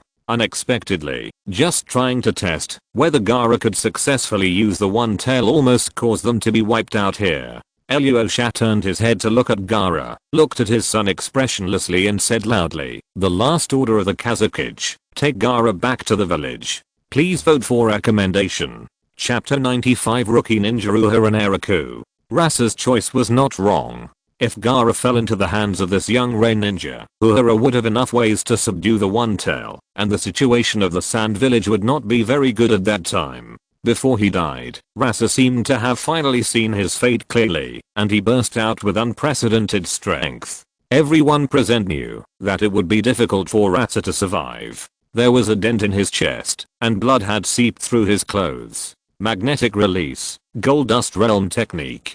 Go quickly. Sharp gold dust emerged from the ground. Under Rasa's control, these gold dusts continued to extend one by one, trying to restrict Uehara Naraku's movements. The fourth Kazakage is too naive. Uehara Naraku couldn't help but chuckle, dodged the sharp gold dust, and slowly fell down. "Lord Kazakage, how long can you hold on?" A gleam flashed in Ilyusha's eyes, and the gold dust became extremely small and sharp, and shot towards Uehara Naraku at a high speed. "Little boy, don't underestimate me. I'm the 4th generation Kazakage of the Sand Village." The purple broadsword floating beside Uehara easily repelled the gold dust. Uehara Naraku blinked and whispered, "Don't you know that the easiest person to kill in the ninja world is the Kazakage?" After that, Uehara Naraku did not hesitate. The purple broadsword fell into his hand and rushed towards Ilyusha. Ilyusha did not choose to respond to Uehara's sarcasm, but just concentrated on manipulating the gold dust defense. In order to hold on longer, Ilyusha even attached a layer of gold dust armor to his body. Even so, Ilyusha still had a disadvantage in the battle with Uehara. In just a few seconds, Uehara Naraku had cut off several sharp gold dust spears and continued to rush towards Rasa. A sand ninja finally couldn't hold back and gritted his teeth and said, "I'll go to support Lord Kazakage. Lord Maki, Lord Kazakage's orders can only be relied on by you." "I'll go too. Let's go together." A group of sand ninjas rushed towards Uehara Naraku frantically, perhaps wanting to delay time, or perhaps wanting to seek a glimmer of hope. "Aren't we going?" Gaara ran away with Maki, his body trembling a little, and couldn't help but look back at Rasa, who was still fighting to the death with Uehara Naraku. "We go back, that's the best choice." Maki shook his head. His most important task now was to send Gaara, the one-tailed Jinchuriki, back to the sand village safely. Without the one tail, the sand village would most likely be completely ruined among the 5 great nations. Ninjas always have to sacrifice. Even a shadow is no different from an ordinary ninja. If the 4th Kazakage had not been seriously injured, Maki would have chosen to replace him to delay time, but unfortunately the 4th Kazakage was bound to die due to his injuries. When Maki and Gaara escaped, the battle had already come to an end. Several sand ninjas could not affect the battle situation at all, but Rasa's counterattack before his death was somewhat fierce, and even knocked away hundreds of Uehara's life energy. This level is really worthy of being a Kazakage. Uehara Naraku had already chopped down several sand ninjas to the ground, and then he walked step by step towards the 4th Kazakage, who finally couldn't hold on. Uehara thrust the purple broadsword in his hand into the ground, looked at Rasa, who was lying on the ground, and whispered, "Do you think they can escape?" What? Rasa struggled to lift himself up, with blood all over the corners of his mouth. "They can only escape if I want them to escape." Uehara Naraku smiled a little euphemistically, and the purple chakra broadsword suddenly bounced up from the ground and pierced through Rasa's body from behind. Side quest: defeat the 4th Kazakage Rasa, 1/1. The quest has been completed, and the reward is the skill Golden Body Stasis. Golden Body Stasis: use chakra to condense the body into a golden body, ignoring any attack and defense, and also unable to perform any actions. The duration is 2.5 seconds. The skill consumes at least 100 chakra points and the cooldown time is 60 seconds. This skill has advantages and disadvantages. Once used well, it is invincible, and if not used well, it is waiting for death. Uehara Naraku took a look at the skills rewarded by the system and frowned. "Forget it, at least I saved some money to buy equipment." Uehara collected the body of the 4th Kazakage. The bodies of ninjas must not be thrown away randomly.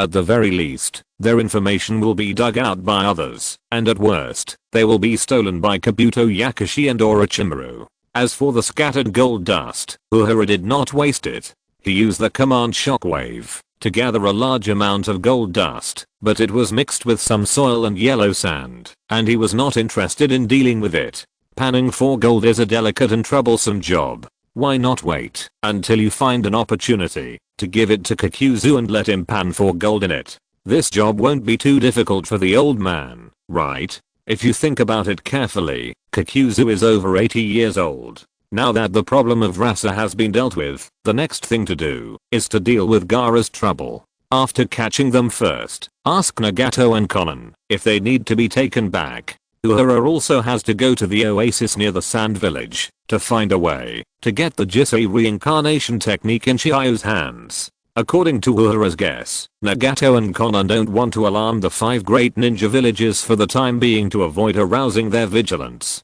That would be a good opportunity for Uehara to try and exchange Gaara's life for the Jisei reincarnation technique.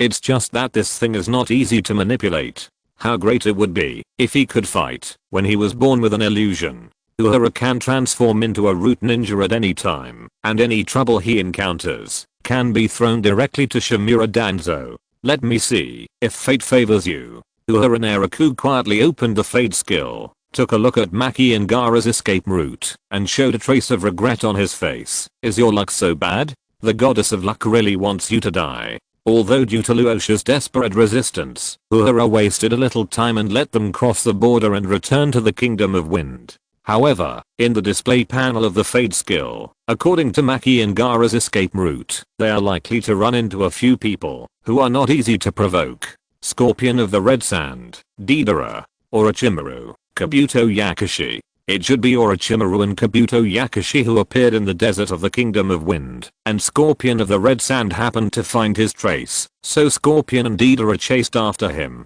The mission of the art duo is to eliminate Orochimaru. This is really a coincidence. Uehara Naraku opened the fate transmission panel, and his figure quietly disappeared from the spot. In the desert, 2 people are confronting each other. Scorpion of the Red Sand took out the 3rd Kazakage puppet he had treasured, and Orochimaru also took out his own test product, the 3rd Kazakage who was resurrected by the impure world reincarnation. Just when they were about to start a big battle, Deidara, who was patrolling in the air on a big bird, discovered Gaara and Maki, as well as Uehara Naraku who was chasing them. Deidara immediately informed Scorpion of the Red Sand, Scorpion Dan, someone is coming. Who is it? Scorpion of the Red Sand was a little unhappy. On the contrary, Orochimaru on the opposite side smiled faintly. According to his guess, the one active in this generation should be a sand ninja, and it is very likely to be the 4th Kazakage Rasa. If Rasa met Scorpion of the Red Sand, he might have a chance to fish in troubled waters, and even saw Scorpion of the Red Sand being surrounded by the sand ninja with his own eyes. A sand ninja and a red-haired kid. Deidara rested his head on his forehead, staring at the figure flying behind Gaara and Maki in the distance, and said loudly, "Wait. It seems that the intern kid in our organization is chasing them." After that, Deidara even commented leisurely, "TSK, what a rookie ninja. It takes so long to chase a kid." Orochimaru's smile faded. He had seen that little guy Uehara Naraku summon Pain directly when he disagreed with something. Why is that kid here? It will be available next Friday. I hope everyone will vote. If you're listening to this novel on a channel other than Fanfic World, it means they downloaded and uploaded it without effort. We cordially invite you to visit our channel, Mundo Fanfic Novelos. There you'll find the original version of this story and you can explore many other novels of various genres. We're waiting for you to immerse yourself in a world of incredible novels. Chapter 96, Reunion. Deidara is a little bit naive.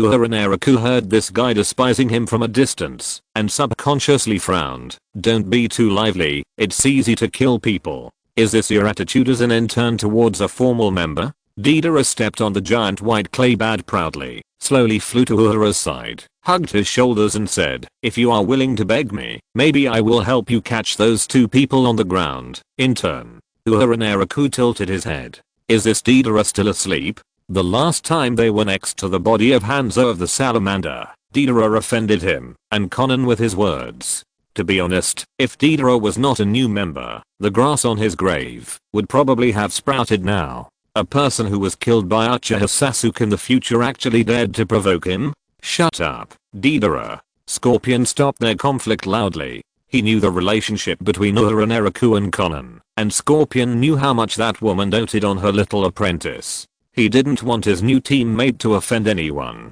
Although Deidara was a little bit frivolous, he was still very qualified as a teammate. Scorpion looked up at the two people in the air and asked softly, Uehara, how could Konan bear to let you take risks? Hey, I'm a ninja. Uehara Naraku looked at Scorpion with a frown, and his eyes slowly moved and stayed on Orochimaru and Kabuto Yakushi, as if he had seen a rare treasure. Maki on the ground had some despair in his eyes. Unexpectedly, they encountered the enemy again after running away. Along the way, Uehara Naraku followed behind them like a cat and a mouse, and Maki could only rush with Gaara, ready to fight to the death at any time. When Maki saw people fighting in the desert, he thought they might have encountered ninjas from the village, and immediately rushed over hoping to get support. But the ninjas here were also enemies. Is there anything more desperate than this? However, when Maki saw the impure world reincarnation standing next to Orochimaru, his face suddenly became surprised and happy. That's the third Kazekage. Although he didn't know why the third Kazekage, who had been missing for many years, would appear here. For Maki, there was at least a glimmer of hope for escape, because the third Kazekage was very likely to be one of his own. And if the third Kazekage could really return, it would be a very lucky thing for them to escape back, and for the Sand Village. After the fourth Kazekage died in battle, the Sand Village would soon face an embarrassing situation, where there was no suitable candidate for the Kazekage. Unexpectedly, the third Kazekage actually showed up. This is the ninja known as the strongest Kazekage. Perhaps there is hope for the revival of the Sand Village? After the fourth Hokage of the neighboring country Konoha died in battle, the third Hokage Sarutobi Hiruzen took over temporarily. They can definitely do the same in the Sand Village. Is it a ninja from the village? The third Kazekage heard Maki's voice, looked up and saw the ninja forehead protector on Maki's head, and saw the red-haired little boy beside Maki, with a grey face, that looked a little strange. On one side was the village's rebel ninja Scorpion. On the other side was Orochimaru, one of the three ninjas of Konoha. Although he didn't know why they were fighting, the third Kazekage knew the principle that when the city gate caught fire, the fish in the pond would be affected. Maybe Orochimaru and the Red Sand Scorpion couldn't tell the winner in a short time, but it was still very easy for them to deal with a passing sand ninja.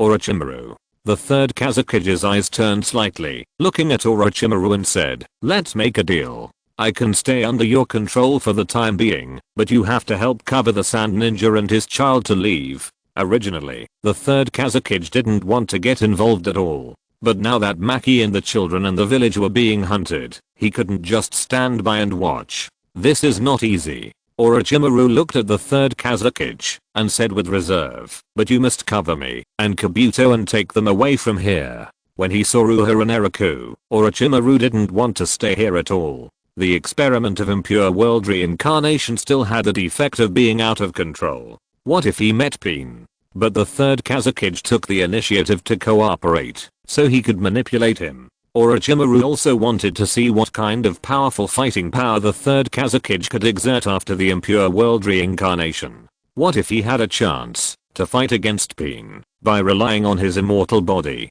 The third Kazekage was a little more stable. The third Kazekage's eyes moved and looked at Gaara beside Maki, and said in a deep voice, hey, why are you carrying a child when you come out to perform the mission? When the battle starts, you take the child and leave immediately. I will cover you. Third Kazekage. Maki rushed over with Gaara, hesitated and did not answer Gaara's identity, but said, won't the third Kazekage go back with us? I have been dead for a long time. The third Kazekage shook his head. His voice was a little low. He continued, now I'm a dead person resurrected by Orochimaru, and I may be controlled by him. This time I can still help you. Maybe next time I will be the enemy. Hearing the explanation of the third Kazekage, Maki was a little desperate. The third Kazekage didn't know Maki's thoughts, but continued to ask, what is the current situation in the village? Who is the fourth Kazekage? The situation in the village is okay now. Maki's face was a little heavy. The days of Sand Village can probably last for a while, but with the death of the 4th Kazakage, the future will definitely not be easy. However, when the topic of the 4th Kazakage was mentioned, Maki finally gritted his teeth and said, "The 4th Kazakage is Lord Rasa. 2 days ago, he died in the rain country to protect us. The 3rd Kazakage, Orochimaru, Kabuto Yakushi. This news is a super big news. It may very likely trigger the 4th Ninja World War. Hey, don't be so bitter and vengeful." Uehara Naraku flew to the side of the red sand scorpion, looking at the people opposite. The smile in his eyes could hardly be restrained. "I have Rasa's body in my hand. How about I take it out, and you can cherish it again?" How many side quests can these people complete? Even Maki has a side quest. Not to mention important characters like Orochimaru and Kabuto Yakushi. Each of the 3 ninjas of Konoha has more than enough tasks. Maki pointed at Uehara Naraku and explained in a deep voice, "The 3rd Kazakage. It was this guy who killed Rasa. No way. This in turn can kill the Kazakage?" Deidara fell from the sky. His face was a little surprised, and a smile appeared on the corner of his mouth after a moment. Everyone should not be underestimated. It seems that all the people in Akatsuki are monsters. One day I will try it. Is Deidara a dog? How come his face changes so quickly? Uehara Naraku glanced at Gaara meaningfully and said softly, "If you want to kill the Kazakage, it is relatively simple. Sooner or later you will have a chance." "Uehara, did you really kill Rasa?" The red sand scorpion was a little surprised. He slowly controlled the Hiruko and looked at Uehara and said in a deep voice, "After the battle is over, give me Rasa's body." Uehara Naraku shook his head and said, "Give me a reason." The red sand scorpion snorted, feeling a little dissatisfied, but thinking about the 2 people behind Uehara, he couldn't beat any of them. Scorpion paused, but still explained, "His magnetic gold sand can provide us with a lot of money, and Konan will agree. TSK. Uehara Naraku clicked his tongue and threw the seal scroll to Scorpion. Scorpion's reasons were really sufficient, and even he was a little hard to refute. After all, apart from the impure world reincarnation, only Scorpion's human puppets can be used to the greatest extent. The most important thing is that Scorpion took what he gave him, so how dare he turn against him and not let him go after Orochimaru? Thanks to bookfriend 201712131128086666 for the reward. Chapter 97. I have a shark that specializes in breaking the impure world reincarnation. Scorpion of the red sand took the scroll with satisfaction and put it away. His attitude towards Uehara Naraku became much better. He even asked with concern, "Rasa died in the land of rain. Aren't you afraid that it will cause trouble for the hidden rain village?" "No." Uehara Naraku suppressed the smile in his heart and said, "Senior Scorpion was born in the hidden sand village. Why don't you tell me who is in charge of the hidden sand village after Rasa's death? Can't I just kill him?" That rotten village." Scorpion of the red sand snorted contemptuously, expressing his dissatisfaction with his hometown. However, when thinking about it, the image of an old man suddenly appeared in Scorpion's mind. His grandmother, Chiyo. The hidden sand village has long been without successors and can only choose from the older generation. In terms of identity, Chiyo is one of the founders of the hidden sand village and has always served as a high-level advisor to the hidden sand village. She is also the wife of the 1st Kazakage. In terms of strength, Chiyo should be the strongest ninja in the hidden sand village now. Even he dare not underestimate the puppets of the Tenkinmatsu in Chiyo's hands. No matter how you look at it, Chiyo has the possibility to stand up when the sand village is in the most danger. However, facing Uehara Naraku who has the support of Pain and Konan behind him, Chiyo's strength is still not enough after all, and the probability of escaping the assassination is very low. After thinking for a while, Scorpion of the red sand snorted coldly, "HMPH, you don't have to deal with this matter, I will help you solve it. Leaving the rain country so far away, your teacher will be very worried about you if he knows." "It's okay, I can do it." Uehara Naraku glanced at Feilyuhu and wanted to laugh in his heart. Everyone wants to jump out and compete with him for the best actor of Akatsuki. Is that to help him deal with the trouble? Uehara was embarrassed to point out Scorpion's thoughts. What's more, the relationship between Scorpion of the red sand and Chiyo's mother-in-law is grandmother and grandson. How can Uehara bear to watch them fight? Scorpion picked another reason. After all, Sand Village is one of the 5 great ninja villages. If you are besieged by them, you may be in danger. What kind of danger can there be in a place like Sand Village? Uehara Naraku chuckled and shook his head. Sand Village is not Konoha, and there is no super ninja like Might Guy hidden there. Uehara Naraku waved his hand to stop Scorpion from talking, pointed at the people opposite, and said, "Okay, Scorpion Senior, deal with them first." While they were talking, the 3rd Kazekage and Orochimaru had reached an agreement. The 3rd Kazekage would rely on the advantage of the impure world reincarnation body that will not die as the main fighting force to stop Scorpion, Deidara and Uehara Naraku. Maki and Gaara would escape as soon as possible. Orochimaru and Kabuto Yakushi didn't care. They had plenty of ways to escape, and Orochimaru also wanted to see the combat advantage of the impure world reincarnation body with his own eyes. The impure world reincarnation has infinite chakra. Orochimaru stretched out his hand to the 3rd Kazekage and chuckled. "Now let's see the power of the strongest Kazekage in his prime." "I know." The 3rd Kazekage nodded at Maki, indicating that they should flee directly when the battle starts. He slowly raised his palm. Sandan boundary technique. Because of the support of infinite chakra in his body, the 3rd Kazekage released his strongest ninjutsu without hesitation. Sharp black sandan rushed out one by one. Countless sandan turned into sharp blades and spread towards the enemy, and the speed was much faster than the throwing of shuriken. Is the attack the strongest killing move? The red sand scorpion manipulated the 3rd Kazekage puppet to set up a sandan shield and coldly warned, "Deidara, Uehara, you two be careful. The 3rd Kazekage can move freely in the sandan barrier." In an instant, a black sandan barrier was immediately set up.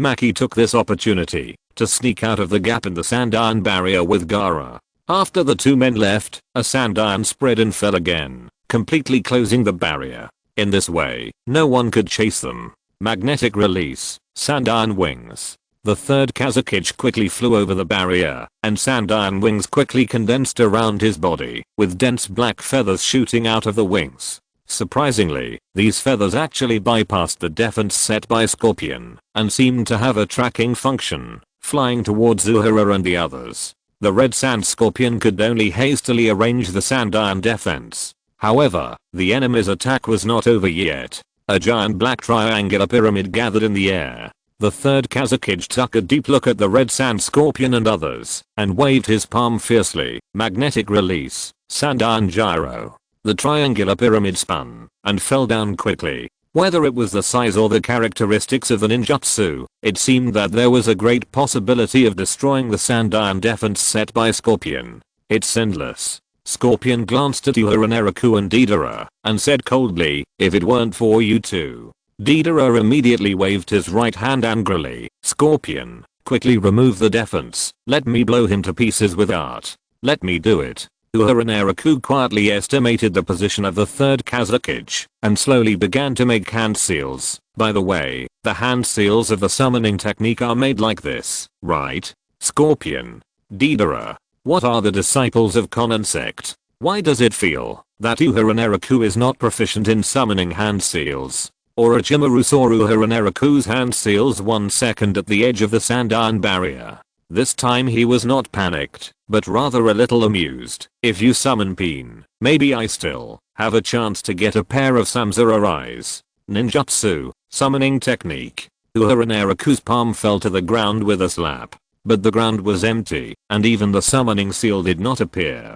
Deidara's face suddenly darkened. The red sand scorpion looked at Uehara speechlessly. "Kit, how did you kill the 4th Kazekage?" "Don't worry." As soon as Uehara Naraku finished speaking, a strange-looking giant shark suddenly jumped up from the ground under the 3rd Kazekage, and opened its mouth to bite the 3rd Kazekage. The sandan quickly turned into defensive armor, and appeared on the 3rd Kazekage's body, helping him to resist the shark's huge teeth.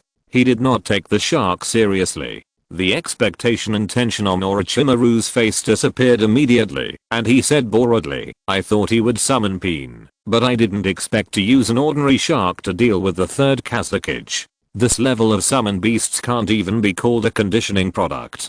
In the entire ninja world, the Konoha Sannin are absolutely qualified to judge summoned beasts. Their summon beasts come from the 3 holy places, which are far superior to most summon beasts in the ninja world. However, the next second, the giant shark actually bit through the iron sand defense in an instant, swallowed the 3rd Kazuki's impure world reincarnation body in one gulp, and then sank back into the ground. Plop. The body of an ordinary ninja fell to the ground. The 3rd Kazuki had long disappeared, and the surrounding iron sand barrier had lost the support of his magnetic chakra, and was also rapidly dissipating. Orochimaru nervously raised his fingers, with cold sweat dripping from his forehead. Something is wrong. I instantly lost contact with the 3rd Kazuki. His soul is gone. There was something wrong with the shark just now. It swallowed the 3rd Kazuki's soul. The impure world reincarnation technique that he had worked so hard to experiment with just happened to have a nemesis just now.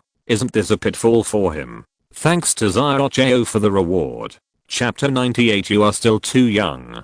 Uehara Naraku killed the 3rd Kazuki instantly with a strange summoning technique. This operation was incomprehensible. Not only Orochimaru didn't understand, but also Scorpion and Deidara were confused. Scorpion asked directly, "What's going on?" "I don't know." Uehara Naraku also shook his head in confusion. "Kisame gave me a summoning contract at the beginning, saying that his shark summoning beast is very strong. I can summon it to kill any enemy I encounter, but it will disappear after only attacking once. Is this Kisame's summoning beast?" Scorpion suddenly thought about it. Deidara next to him was also a little frightened and said, "Isn't that shark face such a Itachi's follower? He also has such a strong summoning beast." "Yeah, I didn't expect it." Uehara Naraku nodded along with Deidara's words. Just now, he actually just wanted to use the giant shark to attack to try whether he could solve the impure world reincarnation. After all, the impure world reincarnation will never stop until it dies, and it has infinite chakra. Unless someone can seal it, there is no way to deal with it. Even a small fly buzzing around is annoying, let alone a big man like the 3rd Kazuki. Unexpectedly, after summoning the void shark, just like when it killed the 4th Mizukichi Yagura, the void shark directly swallowed the 3rd Kazuki's soul. As for why the blame was thrown to Hashigaki Kisame, who made Kisame have a shark face and speak badly, Uehara Naraku secretly glanced at the system panel. Side quest, defeat the 3rd Kazuki. 1/1. The quest has been completed, and the reward is 100 gold coins. Obviously, the one who was defeated was the 3rd Kazuki, who is known as the strongest Kazuki. So why is there only a reward of 100 gold coins? The 3rd Kazuki is so unpresentable. This is really a bit shabby. But the 15-year-old Scorpion of the Red Sand can kill the 3rd Kazuki, so there is really nothing to mention. Those ugly guys in the Hidden Mist village really can't be underestimated. The surprise of the Red Sand Scorpion slowly subsided, and he looked up at Orochimaru and Kabuto Yakushi on the opposite side, and suddenly pulled the 3rd Kazuki puppet in his hand and rushed forward. Humph, now that the 3rd Kazuki is gone, what qualifications do they have to fight us? Let's go. Orochimaru pulled Kabuto Yakushi and quickly retreated. A smoke bomb was thrown on the ground by Kabuto Yakushi, splashing a large amount of sand and dust. The two took this opportunity to quietly disappear from sight. Did they escape? Deidara quickly jumped onto a giant white clay bird, staring at the barren sand dunes, trying to find the traces of the two. Uehara Naraku flipped open the display panel of fate, only to see Orochimaru and Kabuto Yakushi fleeing quickly. He analyzed softly, it should be the Earth Dragon hidden technique, right? That's not easy to find. Scorpion of the Red Sand frowned, looked at Uehara Naraku and said, "Why don't you and Deidara go after Orochimaru, and I'll go after that sand ninja and that red-haired kid, to help you solve the trouble in the sand village. I'd better go myself." Uehara Naraku shook his head and said stubbornly, "That red-haired kid is the one-tailed Jinchuriki of the sand village. I want to capture him and give him to Teacher Konan as a gift." One-tailed Jinchuriki? Scorpion of the Red Sand waved his hand to put away the puppet of the 3rd Kazuki, and persuaded in a muffled voice, "If you rashly capture the one-tailed Jinchuriki, it will easily attract the covetousness of other major ninja villages. Pain will not agree with you to do this." After Scorpion finished speaking, he continued, "No one in Akatsuki knows the top leaders of Sand Village better than me. Killing Ratsa will at most cause hostility from the Sand Village. If Shukaku is captured, the Sand Village will tirelessly send people to harass the Land of Rain. In the current situation, the intelligence on the Jinchuriki of other major ninja villages has not been fully obtained, which will definitely hinder Akatsuki's plan. Scorpion Senpai. Uehara Naraku narrowed his eyes slightly and said in a deep voice, I'll leave the affairs of the Sand Village in my hands, but the official members of Akatsuki must act in groups of 2. Let Deidara go with you. I'll go after Orochimaru. You're going to go after Orochimaru? Scorpion turned his head slowly, looked at Uehara Naraku and said, even I find that guy difficult to deal with. If you die in his hands, I'll be in a bit of trouble. Don't worry. Uehara Naraku shook his head and continued softly, I'm just going to give it a try, and if the battle situation is unfavorable, I will immediately flee to the direction of the Sand Village and meet up with you. After finishing speaking, Uehara Naraku added, I got a piece of information from the Sand Ninja. They are likely to ask a consultant named Chiyo from the Sand Village to come out. Chiyo lives in the oasis outside the Sand Village. If Senior Scorpion wants to negotiate in the name of the Rain Country, he can contact her first. I guess the old lady should be weak, right? The Red Sand Scorpion tilted his head to look at Uehara Naraku, and suddenly nodded and said, I know. I hope you can survive from Orochimaru. His grandmother is weak. If they want to contact Chiyo for peace talks, it will probably not take long for the Rain Country to be invaded by the Sand Ninjas all over the mountains. They are going to use the one-tailed Jinchuriki to threaten the Sand Village, to reach a peace agreement and force the Sand Village to give up the trouble of pursuing Uehara Naraku for killing the 4th Kazekage.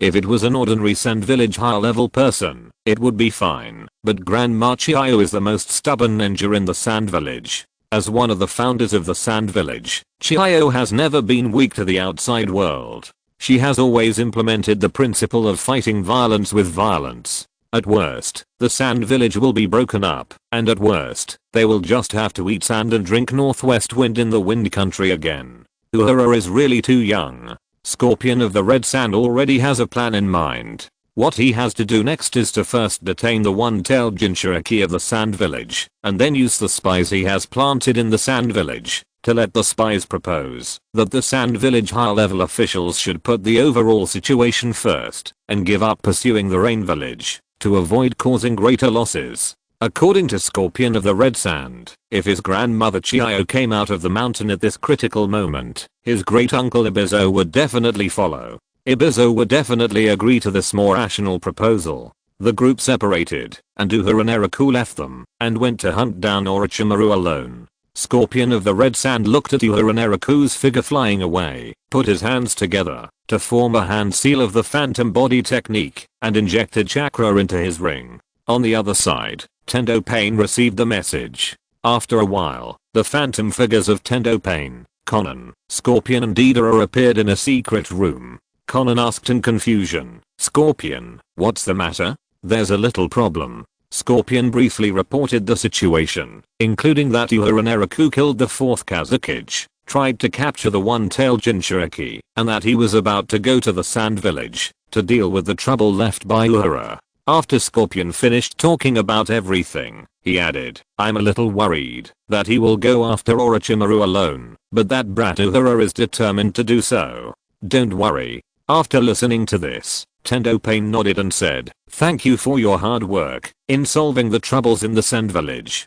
Before we get the information about all the tailed beasts, it is indeed not the right time to capture the one-tail. You and Deidara should go and do your work first. After the communication, Pain closed the phantom body technique.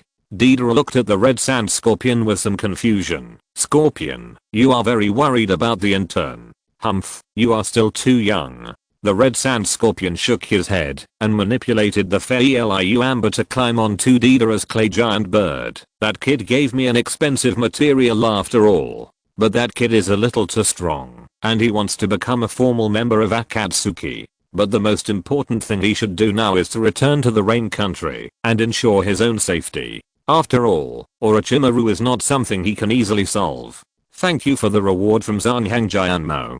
Thank you for the reward from book friend 20200724104610403. Thank you for the reward from book friend Gahuafuvi.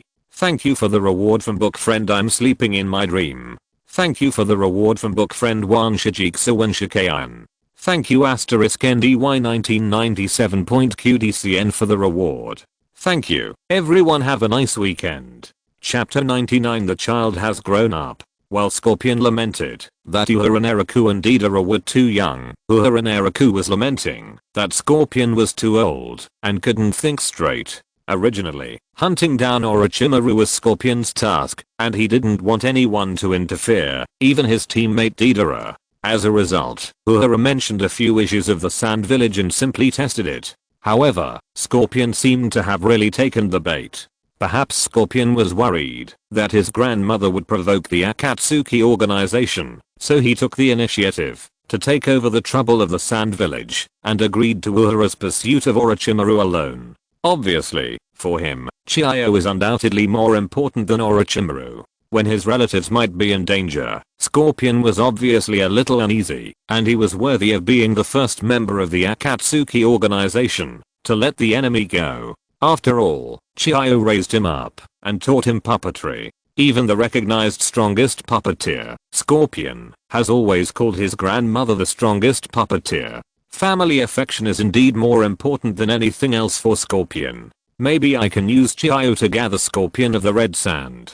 Uehara Naraku touched his chin and sighed, but it feels a bit like I'm poaching my teacher. Forget it, let's go hunt down Orochimaru first. I must complete a few tasks from him and get something to compensate for the loss. At this time, the ring on Uehara's hand suddenly felt strange. According to this situation, it seemed that Nagato wanted to contact him and needed him to input chakra into the ring and feedback it. However, when the chakra of the ring was connected with Nagato's ring in the Hidden Rain Village, it was Conan's voice that came from it. Naraku. The first thing Conan said was to blame. Why didn't you pay attention to avoid danger when you went out on a mission? After you met the fourth Kazekage of the Sand Village, you should have reported to us immediately instead of going out on your own. Uehara Naraku patted his forehead and said to the ring on his finger, Teacher Conan, I didn't expect the fourth Kazekage to be so weak.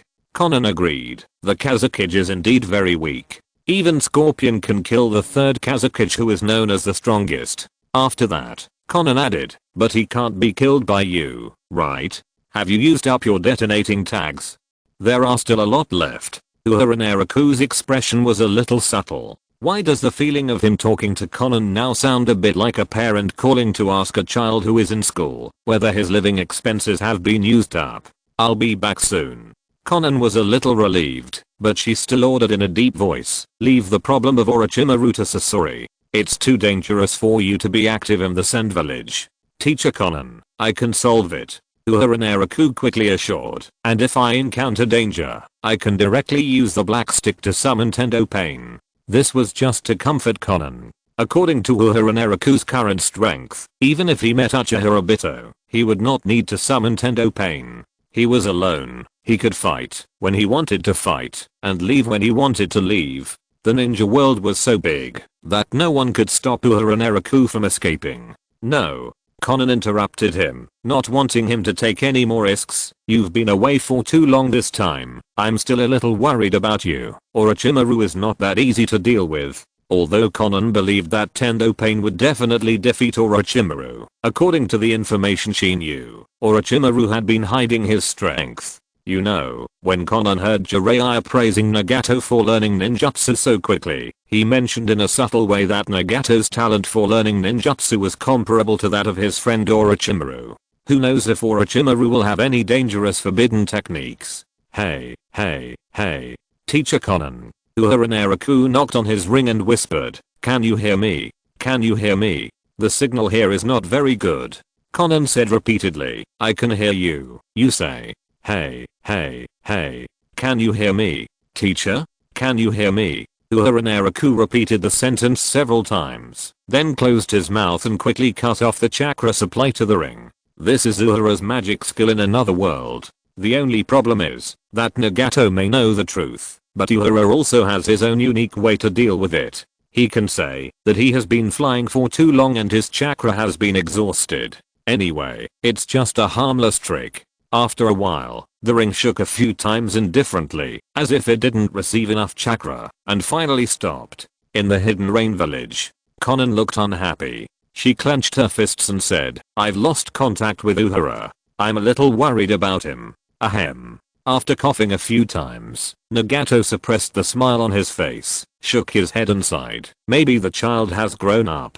Konan didn't quite understand what Nagato meant. However, Nagato didn't explain too much to her. As the maker of the ring and the link of the ring's chakra, Nagato didn't know whether there was a problem with the ring or not. Okay, let's contact him again after a while. Nagato slowly lowered his head, trying hard to suppress the smile on his face, and continued, "Anyway, Uehara can summon Tendo Pain, and I will wait for his summoning." After Konan left, Nagato quietly inputted chakra into the ring, and whispered to the ring, "Uehara, if your chakra is exhausted, go find a safe place to rest. If your chakra is not exhausted, remember to tell your teacher, when you come back, that it is your own chakra that is exhausted this time, understand? If you encounter any danger, summon Tendo Pain immediately, and don't be too persistent in proving to us that your power has become stronger. I will find a way for you to become a formal member of Akatsuki. Also, your teacher has been worried about you being out there.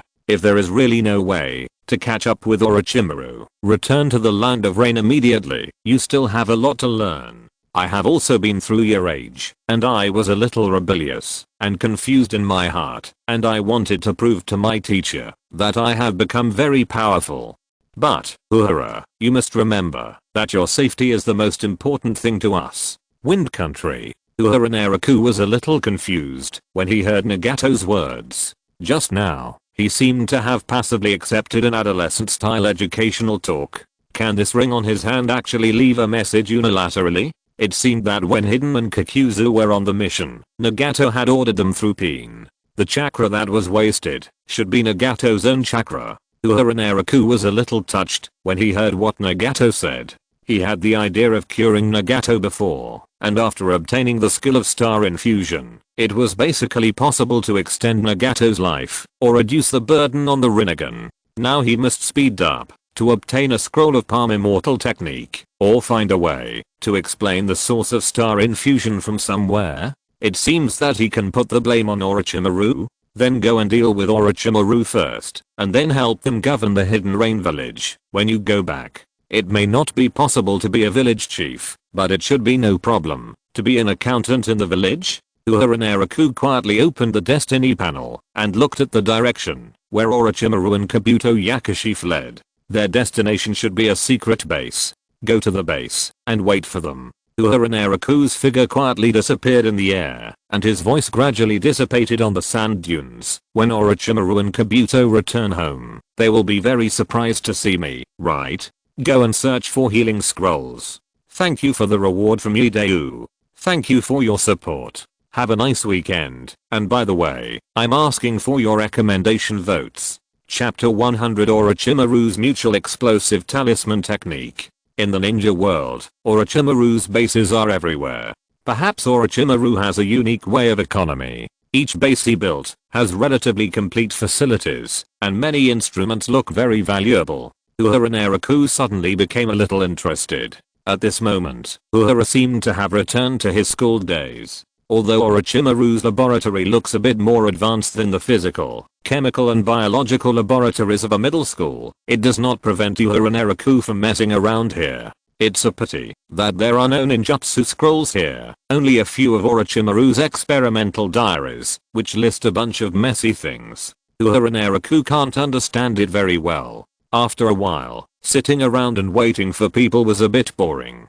Uehara Naraku turned out a bunch of test tubes and beakers, and began his first journey as a scientist in the ninja world, which might also be the last time. As for whether there would be any fatal danger, Uehara didn't care. Anyway, Uehara might not be able to beat some people in a fight, and when it comes to saving his life, Orochimaru is probably not as good as him. After a while, the laboratory in the base was opened. When Orochimaru and Kabuto Yakushi came in, they saw a scene that made both of them frown. Uehara Naraku was holding a test tube in his hand and was about to pour liquid into a beaker. There was also an alcohol bottle under the beaker heating it. The surprise and anger on Orochimaru's face gradually faded, and he said happily, I didn't expect that there are still people who are interested in these. The next second, when Orochimaru saw the test tube in Naraku's hand, his voice stopped abruptly, and his face changed. Kabuto Yakushi hurriedly interrupted Uhura loudly. He did not ask Naraku why he was here, but instead persuaded him in a deep voice, "Please put down the experimental equipment in your hand. Shh, don't make a sound." Naraku raised a finger and said carefully, "I'm doing an experiment now. Don't disturb my interest. Your lives will be saved for a while." Orochimaru, this kid is a psychopath. Kabuto Yakushi pushed his glasses and said coldly, "I suggest you don't do this. The thing in your hand will explode. With the speed and power of its explosion, none of the three of us can escape. Don't worry, it won't kill me." Naraku's words made Orochimaru and Kabuto Yakushi's foreheads jump, and they poured all the contents of the test tube into the heated beaker without hesitation. Orochimaru cursed Naraku in his heart, and hurriedly put his hands together to make a seal. Earth escape earth flow wall. Originally, when Orochimaru saw Naraku, he was a little panicked. Later, when Orochimaru saw Naraku doing experiments in his laboratory, he was even more panicked. When Orochimaru was sure that Naraku was operating blindly, especially using this messy and extremely simple experimental steps to waste the precious chemicals he extracted, Orochimaru was simply mad at Uhura. The rigor of a scientist absolutely does not allow him to be tolerant of Naraku. This kid is really not afraid of death. Boom. A deafening explosion sounded instantly. The entire laboratory was almost immediately collapsed by the huge explosion.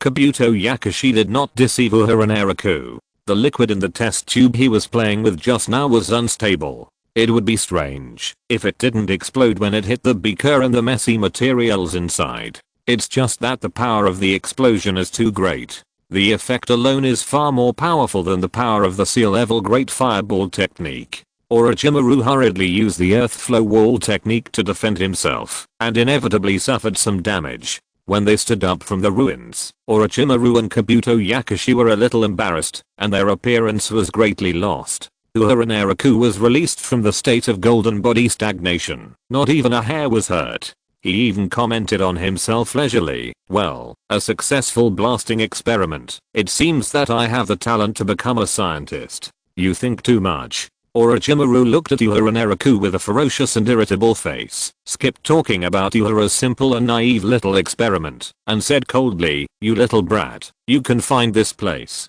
"Yeah, I want to experience the life of Orochimaru Sr." Naraku kicked a stone blocking the road and chuckled. "As a result, I found that Orochimaru Sr.'s life is quite interesting. Does Orochimaru Sr. have other experimental bases? I have a few interesting little experiments I want to try." Yakushi Kabuto looked at Naraku speechlessly, and then looked at the entire ruins. At first glance, Naraku still sounds like a science lover, but judging from the messy little experiment he just did, this guy has no scientific cells at all. Orochimaru stretched out his long tongue and licked his lips. After scanning the surroundings, he did not see any trace of other people. Orochimaru's eyes gradually became a little cold. "You are so brave that you come to hunt us alone. Do you really think that you can do whatever you want just by summoning pain?" "Sorry." Naraku spread out his palms, looked at Orochimaru with a little sarcasm and said, "With Lord Pain, you can do whatever you want." But Naraku added, "But I thought about it again. If we are only facing Senior Orochimaru, there is actually no need to summon Lord Pain." "Kid." Orochimaru gritted his teeth and suddenly stretched out his palms. Brown pythons opened their mouths and bit towards Uhura. "Who do you think you are? Shadow Snake Hand. Dusk Blade." A purple chakra broadsword suddenly appeared beside Naraku, cutting off the heads of a group of pythons head on, and he even waved his hand to control the purple broadsword to shoot towards Orochimaru. The purple broadsword suddenly hit Orochimaru's body. The next second Orochimaru's body instantly broke apart, turning into pieces of mud and falling to the ground. Earth escape earth substitute. Ninjutsu summoning technique. Orochimaru's voice suddenly rang out from the other side, and a huge python crawled out of the summoning spell under his palm, opened its bloody mouth, and rushed towards Naraku. Naraku flew into the air and knocked the python to the ground with a punch. Uehara Naraku flew and landed on the body of the python, sighed and said, "Senior Orochimaru, don't play with snakes in front of me, it's meaningless. Without some advanced ninjutsu, it's hard for people to be interested in you." After saying that, Uehara Naraku seemed to remember something, and a sneer appeared on his face. "Oh, I forgot that Senior Orochimaru only knows how to play with snakes. Idiot." Orochimaru didn't care about Uehara's ridicule at first. His psychological quality was far superior to most ninjas in the ninja world, but he couldn't resist the venom of this kid Uehara. As one of the few people in the ninja world who has a chakra constitution with all attributes, Orochimaru is determined to learn all the ninjutsu in the ninja world. He is basically good at all the common ninjutsu recorded in the 5 major ninja villages. "What do you mean by only playing with snakes?" Just listening to Uehara Naraku's mocking tone, Orochimaru couldn't help but twitch his eyes. "You really don't know how to respect your predecessors. In this case, let you, a frog in the well, see the size of the ninja world." As soon as the voice fell, Orochimaru threw a shuriken. Under the shuriken, there was an explosive tag flying towards Uehara Naraku. At the same time, a long snake appeared under Orochimaru's feet, pulling Kabuto Yakushi back to his side. Obviously, he didn't want Kabuto Yakushi to be affected. Just when Uehara Naraku was a little surprised, Orochimaru suddenly raised his head and stared at Uehara. His eyes suddenly became a little solemn, and his palms suddenly closed to form a seal. The moment Orochimaru finished his seal, a sneer flashed across his lips. "Since you are seeking death yourself, I will use your master and apprentice's favorite ninja tool to destroy you. Ninja technique. Mutual detonation talisman technique. Thanks to Nishiiron for the reward. Thanks to the newcomer Jumeng 007 for the reward. Thanks to Yuan Shishianzen for the reward. It's Monday, please vote." End of this chapter. Thank you very much for reaching the end. Don't forget to like. Looking for more exclusive content and immediate access? Subscribe to our Patreon. Remember, every like, subscription, or donation encourages us to continue. Thanks to everyone. See you in the next video.